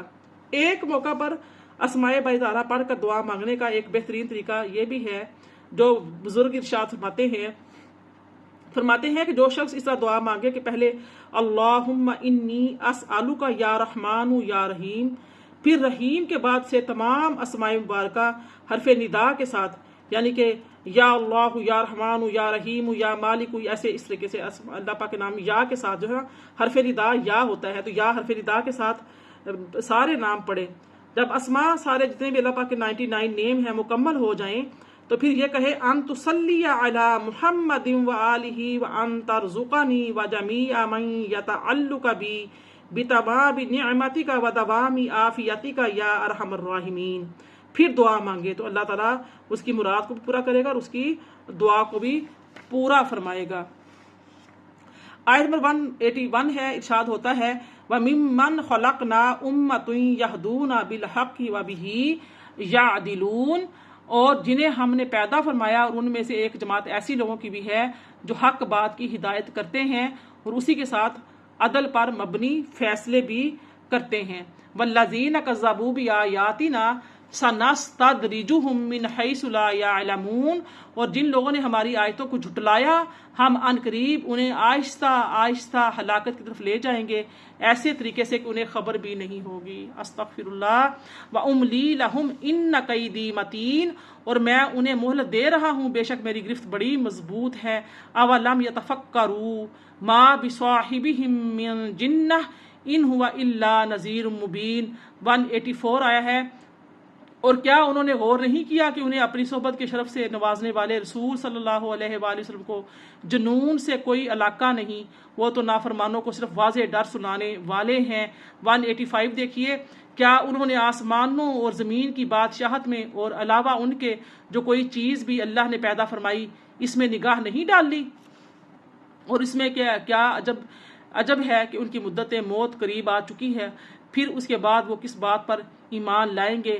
من یضلل اللہ فلا ہادی لہ ویذرہم فی طغیانہم یعمہون، جسے اللہ گمراہ ٹھہرا دے تو اس کے لیے کوئی راہ دکھانے والا نہیں اور وہ انہیں ان کی سرکشی میں چھوڑے رکھتا ہے تاکہ مزید بھٹکتے رہیں۔ اللہ پاک ہمیں اپنی سرکشی سے محفوظ فرمائے۔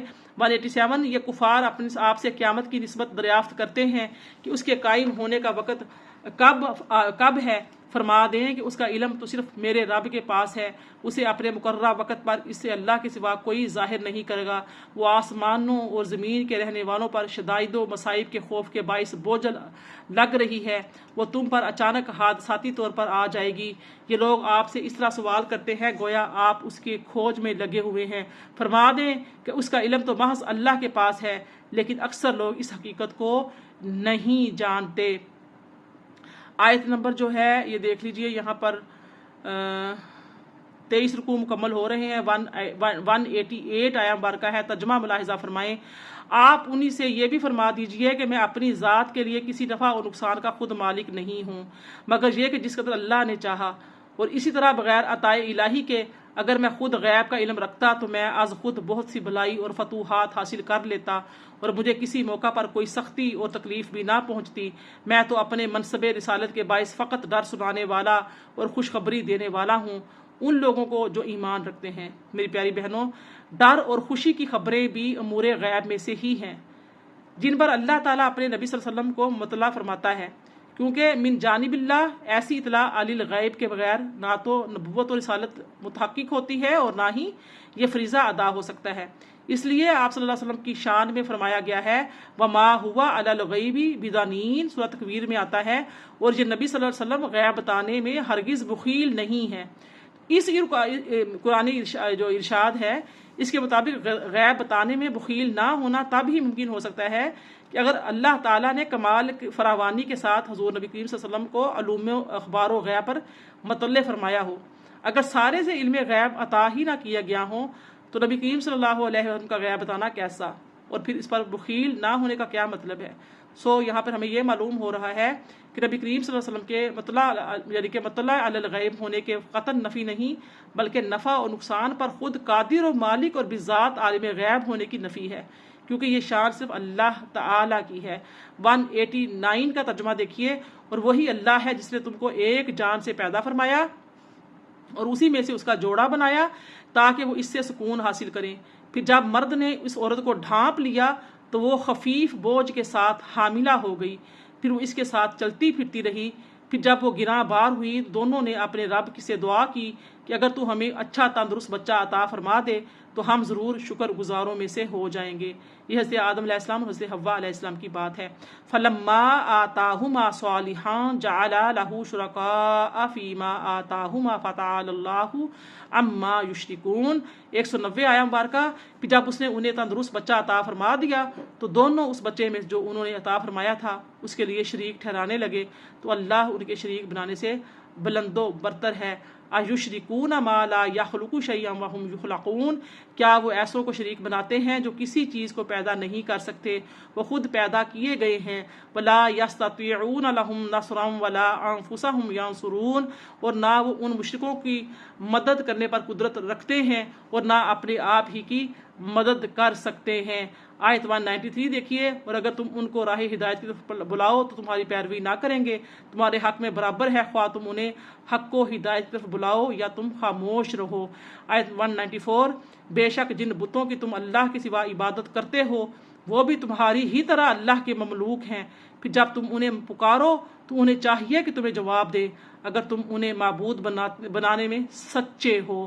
کیا ان کے پاؤں ہیں جن سے وہ چل سکیں، یا ان کے ہاتھ ہیں جن سے وہ پکڑ سکیں، یا ان کی آنکھیں ہیں جن سے وہ دیکھ سکیں، یا ان کے کان ہیں جن سے وہ سن سکیں؟ آپ فرما دیں اے کافرو، تم اپنے باطل شریکوں کو میری ہلاکت کے لیے بلا لو، پھر مجھ پر اپنا داؤ چلاؤ اور مجھے کوئی مہلت نہ دو۔ ان ولی اللہ الذی نزل الکتاب وہو یتولی الصالحین، بے شک میرا مددگار اللہ ہے جس نے کتاب نازل فرمائی اور وہی صلحاء کی بھی نصرت و ولایت فرماتا ہے۔ والذین تدعون من دونہ لا یستطیعون نصرکم ولا انفسہم ینصرون، اور جن بتوں کو تم اس کے سوا پوجتے ہو وہ تمہاری مدد کرنے پر کوئی قدرت نہیں رکھتے اور نہ ہی اپنی آپ کی مدد کر سکتے ہیں۔ وَإِن تَدْعُوهُمْ إِلَى الْهُدَىٰ لَا يَسْمَعُوا وَتَرَاهُمْ يَنظُرُونَ إِلَيْكَ وَهُمْ لَا يُبْصِرُونَ۔ 198، اور اگر تم انہیں ہدایت کی طرف بلاؤ تو وہ سن بھی نہیں سکیں گے اور آپ ان بتوں کو دیکھتے ہیں، وہ اس طرح تراشے گئے ہیں کہ تمہاری طرف دیکھ رہے ہیں حالانکہ وہ کچھ نہیں دیکھتے۔ خذ العفو وأمر بالعرف وأعرض عن الجاہلین۔ 199 آیت، اے حبیب مکرم، آپ درگزر فرمانا اختیار کریں اور بھلائی کا حکم دیتے رہیں اور جاہلوں سے کنارہ کشی اختیار کر لیں۔ وَإِمَّا يَنزَغَنَّكَ مِنَ الشَّيْطَانِ نَزْغٌ فَاسْتَعِذْ بِاللَّهِ إِنَّهُ سَمِيعٌ عَلِيمٌ، اور اے انسان اگر شیطان کی طرف سے کوئی وسوسہ ان امور کے خلاف تجھے ابھارے تو اللہ سے پناہ طلب کیا کر، بے شک وہ سننے والا جاننے والا ہے۔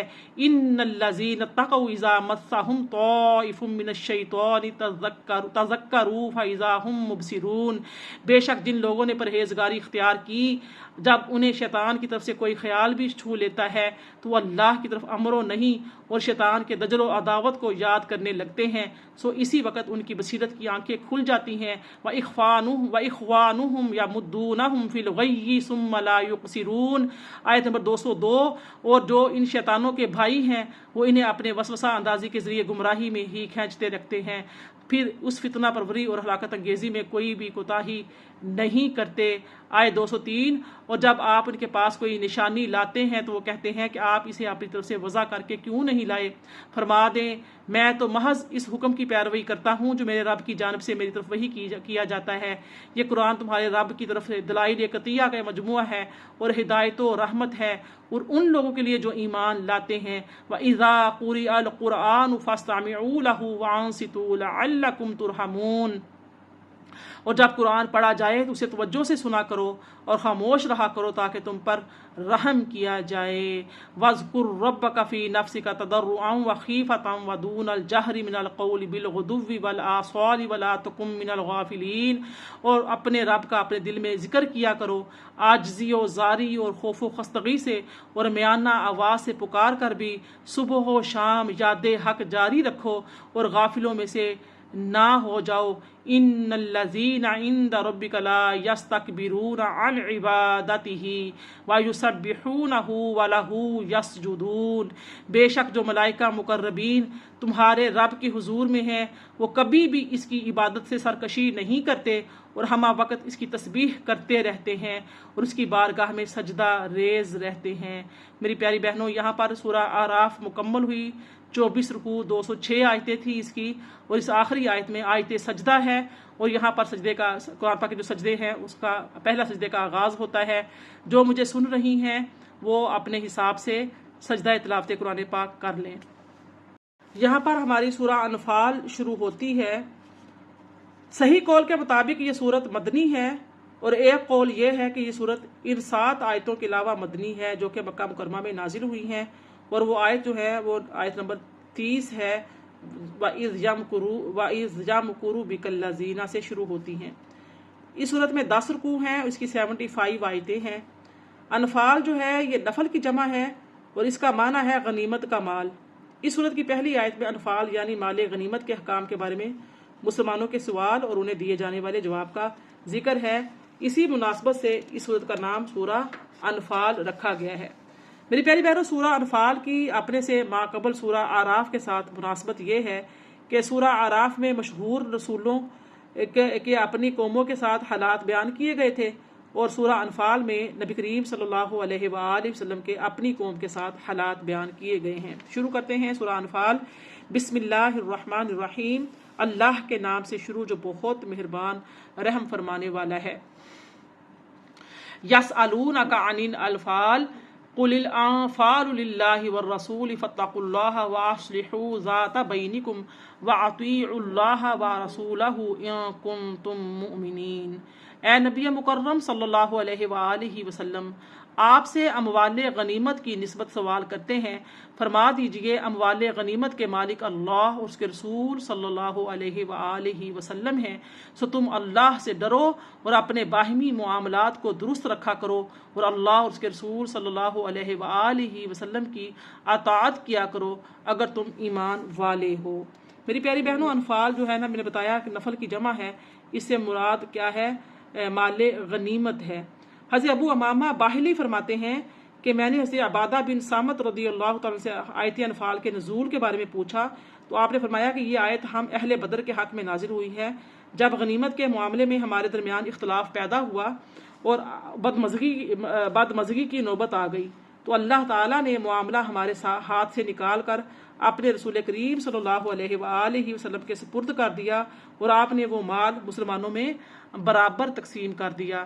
آیہ مبارکہ 2 ہے سورہ انفال کی، انما المؤمنون الذین اذا ذکر اللہ وجلت قلوبہم واذا تلیت علیہم آیاتہ زادتہم ایمانا وعلی ربہم یتوکلون۔ ایمان والے تو صرف وہی لوگ ہیں جب ان کے سامنے اللہ کا ذکر کیا جاتا ہے تو ان کے دل اس کی عظمت و جلال کے تصور سے خوف زدہ ہو جاتے ہیں، اور جب ان پر اس کی آیات تلاوت کی جاتی ہیں تو وہ کلام محبوب کی لذت انگیز اور حلاوت آفریں باتیں ان کے ایمان میں زیادتی کر دیتی ہیں، اور وہ ہر حال میں اپنے رب پر توکل قائم رکھتے ہیں اور کسی غیر کی طرف نہیں تکتے۔ سبحان اللہ۔ اس آیہ مبارکہ میں ایمان میں سچے اور کامل لوگوں کا پہلا وصف بیان کیا گیا ہے۔ فرمایا کہ ان کا جو پہلا وصف کیا ہے کہ وہ اللہ کو یاد کرتے ہیں تو ان کا دل ڈر جاتا ہے۔ اللہ تعالیٰ کے جو خوف ہے اس کی یعنی کہ 2 طرح کا ہوتا ہے۔ ایک ہوتا ہے کہ عذاب کے خوف سے گناہوں کو ترک کر دینا، اور دوسرا ہوتا ہے کہ اللہ کے جلال، اس کی عظمت، اس کی بے نیازی سے ڈرنا۔ تو جو پہلی قسم کا خوف ہے جو عام مسلمانوں میں سے پرہیزگاروں کو ہوتا ہے، اور دوسری قسم کا جو خوف ہے وہ انبیاء، مرسلین، اولیاء کاملین اور مقرب فرشتوں کو ہوتا ہے، جس کا اللہ تعالیٰ سے جتنا زیادہ قرب ہوتا ہے اسے اتنا ہی زیادہ خوف نصیب ہوتا ہے۔ جیسا کہ ام المومنین حضرت عائشہ صدیقہ رضی اللہ تعالیٰ عنہ سے روایت ہے کہ سرکار دو عالم صلی اللہ علیہ وآلہ وسلم نے ارشاد فرمایا، میں تم سے سب سے زیادہ اللہ سے ڈرنے والا ہوں اور تم سب سے زیادہ اللہ کی معرفت رکھنے والا ہوں۔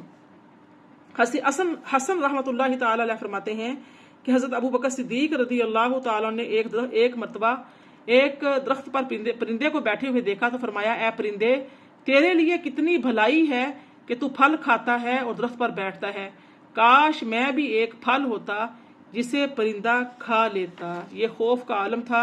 ارشاد ہوتا ہے، الذین یقیمون الصلاۃ ومما رزقناہم ینفقون، یہ وہ لوگ ہیں جو نماز قائم رکھتے ہیں اور جو کچھ ہم نے انہیں عطا کیا ہے اس میں سے اس کی راہ میں خرچ کرتے ہیں۔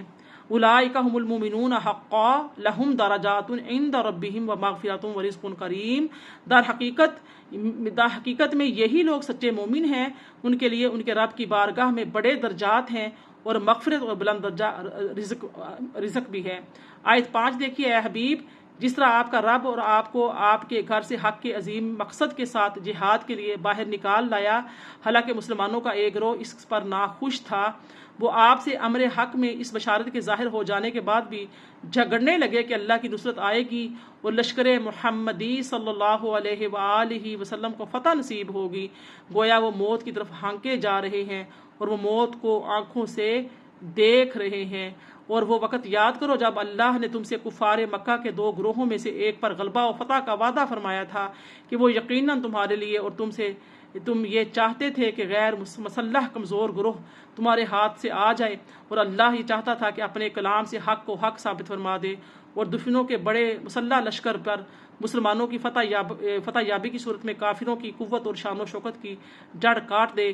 لیحق الحق ویبطل الباطل ولو کرہ المجرمون، تاکہ مارکہ بدر اس عظیم کامیابی کے ذریعے حق کو حق ثابت کر دے اور باطل کو باطل کر دے، اگرچہ مجرم لوگ مارکہ حق و باطل کے اس نتیجہ خیزی کو ناپسند ہی کرتے ہیں۔ یہ غزوہ بدر جو پیش آیا تھا 17 رمضان کو پیش آیا تھا اور 2 ہجری میں اس کا یہاں پر غزوہ بدر کا ذکر ہو رہا ہے۔ اذ تستغیثون ربکم فاستجاب لکم انی ممدکم بألف من الملائکۃ مردفین۔ سبحان اللہ۔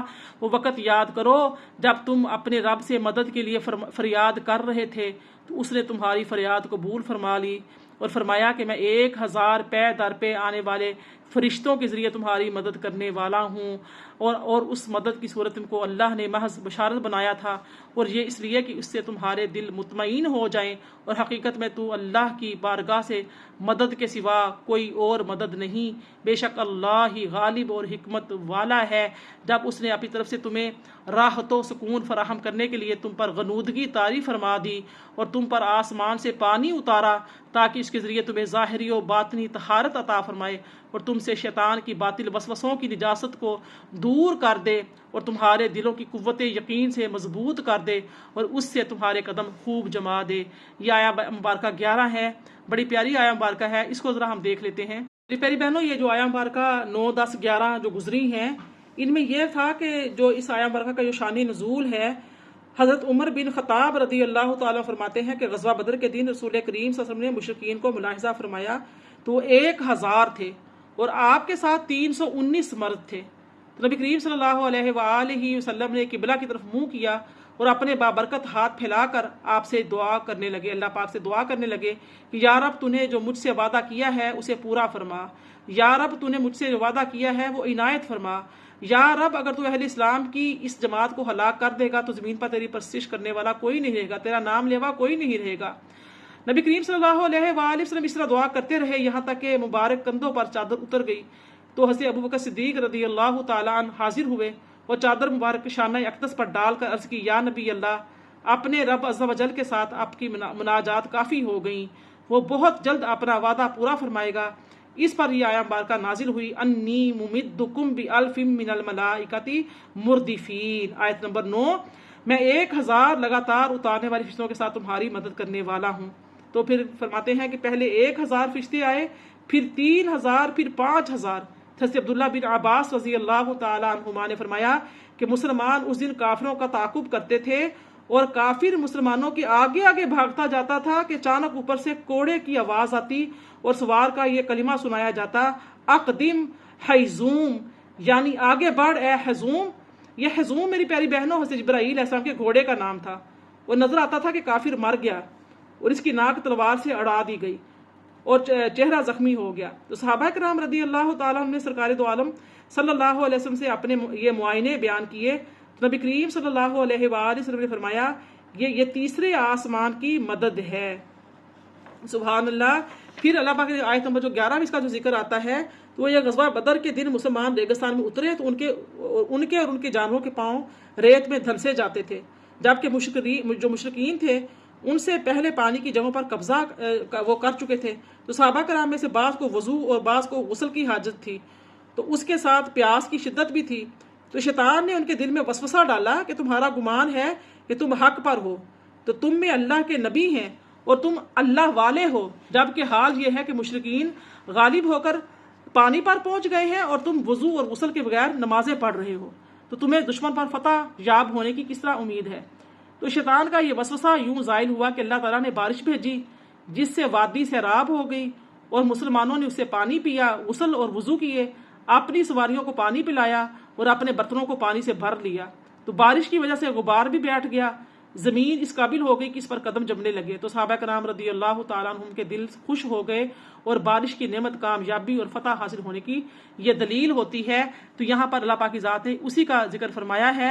آیت 12 دیکھیے، اے حبیب مکرم اپنے اعزاز کا وہ منظر بھی یاد کیجئے جب آپ کے رب نے غزوہ بدر کے موقع پر فرشتوں کو پیغام بھیجا کہ اصحاب رسول کی مدد کے لیے میں بھی تمہارے ساتھ ہوں، اللہ اکبر، سو تم بشارت و نصرت کے ذریعے ایمان والوں کو ثابت قدم رکھو، میں ابھی جنگجو کافروں کے دلوں میں لشکر محمدی کا رعب اور ہیبت ڈال دیتا ہوں، سو تم غزوہ بدر کے دوران جارح کافروں کی گردنوں کو اوپر سے ضرب لگانا اور ان کی سازشوں اور جنگی حربوں کے جواب میں ان کے ایک ایک جوڑ کو توڑ دینا، ذالک بانہم شاقوا اللہ ورسولہ ومن یشاقق اللہ ورسولہ فان اللہ شدید العقاب۔ آیت 13 ہے، یہ اس لیے کہ انہوں نے اللہ اور اس کے رسول صلی اللہ علیہ وآلہ وسلم کی مخالفت کی، اور جو شخص اللہ اور اس کے رسول صلی اللہ علیہ وآلہ وسلم کی مخالفت کرے تو بے شک اللہ اسے سخت عذاب دینے والا ہے۔ ذالکم فذوقوہ وان للکافرین عذاب النار، یہ عذاب دنیا ہے سو تم اسے تو چکھ لو، اور بے شک کافروں کے لیے آخرت میں دوزخ کا دوسرا عذاب بھی ہے۔ میری پیاری بہنوں، جو مفسرین کی ایک تعداد کے مطابق جو جنگ بدر ہے اس میں فرشتوں نے باقاعدہ لڑائی میں حصہ لیا تھا، اور جو 2 صحابہ کرام ہیں جن کی بات میں آپ کے سامنے یہاں رکھتی ہوں، حضرت ابو داؤد مازنی رضی اللہ تعالیٰ جو غزوہ بدر میں حاضر ہوئے تھے، فرماتے ہیں کہ میں مشرک کے گردن مارنے کے لیے اس کے در پہ ہوا، لیکن اس کا سر میری تلوار پہنچنے سے پہلے ہی کٹ کر گر گیا، تو میں نے یہ جان لیا کہ اسے کسی اور نے قتل کیا ہے۔ حضرت سہل بن حنیف رضی اللہ تعالیٰ فرماتے ہیں کہ غزوہ بدر کے دن ہم میں سے کوئی تلوار سے مشرک کی طرف اشارہ کرتا تھا تو اس کی تلوار پہنچنے سے پہلے ہی مشرک کا سر جسم سے جدا ہو کر گر جاتا تھا۔ یا ایھا الذین آمنوا اذا لقیتم الذین کفروا زحفا فلا تولوہم الادبار، اے ایمان والو جب تم میدان جنگ میں کافروں سے مقابلہ کرو، خواہ وہ لشکر گراں ہو، پھر بھی انہیں پیٹھ مت دکھانا، اور جو شخص اس دن اسے پیٹ پھیرے گا سو سوائے اس کے جو جنگ ہی کے لیے کوئی داؤ چل رہا ہو یا اپنے ہی کسی لشکر سے تعاون کے لیے ملنا چاہتا ہو، تو واقعتاً وہ اللہ کے غضب کے ساتھ پلٹا اور اس کا ٹھکانہ دوزخ ہے، اور وہ بہت ہی برا ٹھکانہ ہے۔ اے سپاہیان لشکر اسلام، ان جارح کافروں کو تم نے قتل نہیں کیا بلکہ اللہ نے انہیں قتل کر دیا، اور اے حبیب محتشم جب آپ نے ان پر سنگ ریزے مارے تھے وہ آپ نے نہیں مارے تھے بلکہ وہ تو اللہ نے مارے تھے، اور یہ اس لیے کہ وہ اہل ایمان کو اپنی طرف سے اچھے انعامات سے نوازے، بے شک اللہ خوب سننے والا اور جاننے والا ہے۔ میری پیاری بہنوں، جب یہ آیہ مبارکہ جو ہے، جب مسلمان جنگ بدر سے واپس ہوئے تو ان میں سے ایک کہتا تھا کہ میں نے فلاں کو قتل کر دیا، دوسرا کہتا تھا میں نے فلاں کو قتل کر دیا۔ اس پر بھی یہ آیہ مبارکہ نازل ہوئی اور فرمایا گیا کہ اس قتل کو تم اپنے زور بازو اور طاقت و قوت کی طرف منسوب نہ کرو، یہ در حقیقت اللہ کی امداد اور اس کی تقویت اور تائید ہے۔ تو اس سے ہمیں یہ معلوم ہوتا ہے کہ اچھے اور نیک کام کی نسبت اللہ تعالیٰ کی طرف کرنی چاہیے، اور جب انسان کوئی اچھا اور نیک کام کرے تو اس پر فخر نہیں کرنا چاہیے، کیونکہ نیک کام بندہ خود نہیں کرتا بلکہ جو بھی نیک کام کرتا ہے اس میں اللہ تعالیٰ کی توفیق شامل حال ہوتی ہے تو ہی کرتا ہے۔ ارشاد فرمایا وَمَا رَمَيْتَ إِذْ رَمَيْتَ وَلَكِنَّ اللَّهَ رَمَىٰ، اور اے محبوب جب آپ نے خاک پھینکی تو آپ نے نہیں پھینکی تھی بلکہ یہ ہم نے پھینکی تھی۔ اس آیہ مبارکہ کا جو شان نزول ہے اس سے متعلق جمہور مفسرین کا مختار قول یہ ہے کہ جب کفار اور مسلمانوں کی فوجیں ایک دوسرے کے سامنے ہوئیں تو رسول اکرم صلی اللہ علیہ وآلہ وسلم نے ایک مٹھی خاک کافروں کے چہرے پر ماری اور فرمایا شاہت الوجوہ، یعنی ان لوگوں کے چہرے بگڑ جائیں۔ وہ خاک تمام کافروں کی آنکھوں میں پڑی اور صحابہ کرام رضی اللہ تعالیٰ عنہم بڑھ کر انہیں قتل اور گرفتار کرنے لگے۔ تو کفار قریش کی شکست کا اصل سبب خاک کی وہ مٹھی تھی جو نبی کریم صلی اللہ علیہ وآلہ وسلم نے پھینکی تھی۔ اس موقع پر اللہ تعالیٰ نے فرمایا وما رمیت اذ رمیت ولکن اللہ رما، اے حبیب جب آپ نے خاک پھینکی تو وہ آپ نے نہیں پھینکی تھی بلکہ اللہ نے پھینکی تھی، میں تیرے ہاتھوں کے صدقے کیسی کنکریاں تھی وہ، میں تیرے ہاتھوں کے صدقے کیسی کنکریاں تھی وہ جن سے اتنے کافروں کو دفعتاً منہ پھر گیا۔ سبحان اللہ۔ ارشاد ہوتا ہے ذالکم وان اللہ موہن کید الکافرین، جو ایک تو لطف و احسان ہے اور دوسرا یہ کہ اللہ کافروں کے مکر و فریب کو کمزور کرنے والا ہے۔ اے کافروں، اگر تم نے فیصلہ کن فتح مانگی تھی تو یقیناً تمہارے پاس حق کی فتح آ چکی، اور اگر تم اب بھی باز آ جاؤ تو یہ تمہارے حق میں بہتر ہے، اور اگر تم پھر بھی یہ شرارت کرو گے تو ہم بھی پھر یہی سزا دیں گے، اور تمہارے لشکر تمہیں ہرگز کفایت نہ کر سکے گا اگرچہ کتنا ہی زیادہ ہو، اور بے شک اللہ مومنوں کے ساتھ ہے۔ یا ایھا الذین آمنوا اطیعوا اللہ ورسولہ ولا تولوا عنہ وانتم تسمعون، اے ایمان والو تم اللہ کی اور اس کے رسول صلی اللہ علیہ وآلہ وسلم کی اطاعت کرو اور اس سے روگردانی مت کرو حالانکہ تم سن رہے ہو۔ ولا تکونوا کالذین قالوا سمعنا وهم لا يسمعون، اور لوگوں کی طرح مت ہو جانا جنہوں نے دھوکہ دہی کے طور پر کہا ہم نے سن لیا حالانکہ وہ نہیں سنتے۔ ان شر الدواب عند اللہ الصم البکم الذین لا یعقلون، بے شک اللہ کے نزدیک جانداروں میں سب سے بدتر وہی بہرے گونگے ہیں جو نہ حق سنتے ہیں نہ حق کہتے ہیں اور حق کو حق سمجھتے بھی نہیں ہیں۔ ولو علم اللہ فیہم خیرا لاسمعہم ولو اسمعہم لتولوا وہم معرضون، اور اگر اللہ ان میں کچھ بھی خیر کی طرف رغبت جانتا تو انہیں ضرور سنا دیتا، اور ان کی حالت یہ ہے کہ اگر وہ انہیں حق سنا دے تو وہ پھر بھی روگردانی کر لیں اور وہ حق سے گریز ہی کرنے والے ہیں۔ یا ایھا الذین آمنوا استجیبوا للہ وللرسول اذا دعاکم لما یحییکم واعلموا ان اللہ یحول بین المرء وقلبہ وانہ الیہ تحشرون، اے ایمان والو جب بھی رسول اللہ صلی اللہ علیہ وآلہ وسلم تمہیں کسی کام کے لیے بلائیں جو تمہیں جاودانی زندگی عطا کرتا ہے تو اللہ اور رسول صلی اللہ علیہ وسلم دونوں کی طرف فرما برداری کے ساتھ جواب دیتے ہوئے فوراً حاضر ہو جایا کرو، اور جان لو کہ اللہ آدمی اور اس کے رسول کے قلب کے درمیان شان قربت خاصہ کے ساتھ حائل ہوتا ہے، اور یہ کہ تم سب بالآخر اسی کی طرف جمع کیے جاؤ گے۔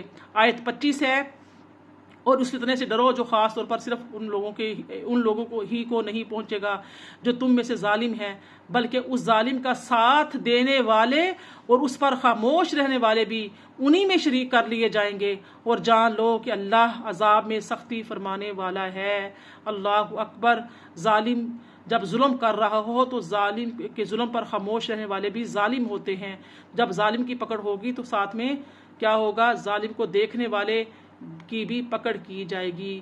اور وہ وقت یاد کرو جب تم مکی زندگی میں عدداً تھوڑے یعنی اقلیت میں تھے، ملک میں دیے ہوئے تھے، یعنی معاشی طور پر کمزور اور استحصال زدہ تھے، تم اس بات سے بھی خوف زدہ رہتے تھے کہ طاقتور لوگ تمہیں اچک لیں گے، یعنی سماجی طور پر بھی تمہیں آزادی اور تحفظ حاصل نہ تھا۔ پس ہجرت مدینہ کے بعد اس اللہ نے تمہیں آزاد اور محفوظ ٹھکانہ عطا فرما دیا، اور اسلامی حکومت و اقتدار کی صورت میں تمہیں اپنی مدد سے قوت بخشی، اور مواخات اموال غنیمت اور آزاد معیشت کے ذریعے تمہیں پاکیزہ چیزوں سے روزی عطا فرما دی تاکہ تم اللہ کی بھرپور بندگی کے ذریعے اس کا شکر بجا لا سکو۔ یا ایھا الذین آمنوا لا تخونوا اللہ والرسول وتخونوا اماناتکم وانتم تعلمون، اے ایمان والو تم اللہ اور رسول صلی اللہ علیہ وسلم سے ان کے حقوق کی ادائیگی میں خیانت نہ کیا کرو، اور نہ آپس کی امانتوں میں خیانت کیا کرو حالانکہ تم سب حقیقت جانتے ہو۔ اللہ رسول کے حقوق کیا ہیں؟ جو فرائض ہیں، جو احکامات ہیں، ان پر عمل کرنا۔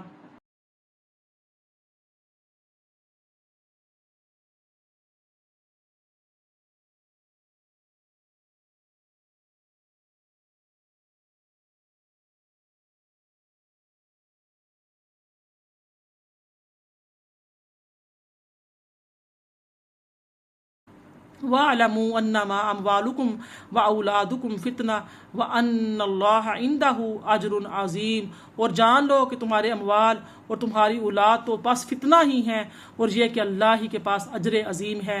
یہاں پر سورہ انفال کا 3 رکوع اور 28 آیتیں مکمل ہو رہی ہیں۔ ارشاد ہوتا ہے اے ایمان والو اگر تم اللہ کا تقوی اختیار کرو گے تو وہ تمہارے لیے حق و باطل میں فرق کرنے والی حجت اور ہدایت مقرر فرما دے گا اور تمہارے دامن سے تمہاری گناہوں کو مٹا دے گا اور تمہاری مغفرت فرما دے گا اور اللہ بڑا فضل والا ہے۔ ارشاد ہوتا ہے آیت 30 ہے اور جب کافر لوگ آپ کے خلاف خفیہ سازشیں کر رہے تھے کہ وہ آپ کو قید کر دیں یا آپ کو قتل کر ڈالیں یا آپ کو وطن سے نکال دیں اور ادھر سے وہ سازشی منصوبے بنا رہے تھے اور ادھر اللہ ان کے مکر کے رد کے لیے اپنی تدبیر فرما رہا تھا اور اللہ سب سے بہتر مخفی تدبیر فرمانے والا ہے۔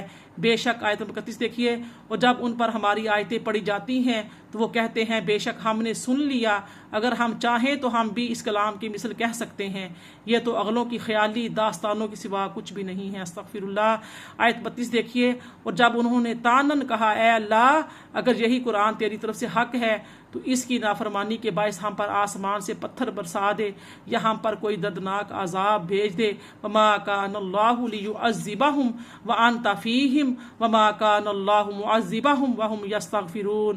اور در حقیقت بات یہ ہے کہ اللہ کی یہ شان نہیں ہے کہ ان پر عذاب فرمائے، حالانکہ اے حبیب مکرم آپ بھی ان میں موجود ہیں، اور نہ ہی اللہ ایسی حالت میں ان پر عذاب فرمانے والا ہے کہ وہ اس سے مغفرت طلب کر رہے ہوں۔ آپ کی ہجرت مدینہ کے بعد مکہ کے ان کافروں کے لیے اور کیا وجہ ہو سکتی ہے کہ اللہ انہیں اب عذاب نہ دے، حالانکہ وہ لوگوں کو مسجد حرام یعنی کعبۃ اللہ سے روکتے ہیں اور وہ اس کے ولی یا متولی ہونے کے اہل بھی نہیں ہیں۔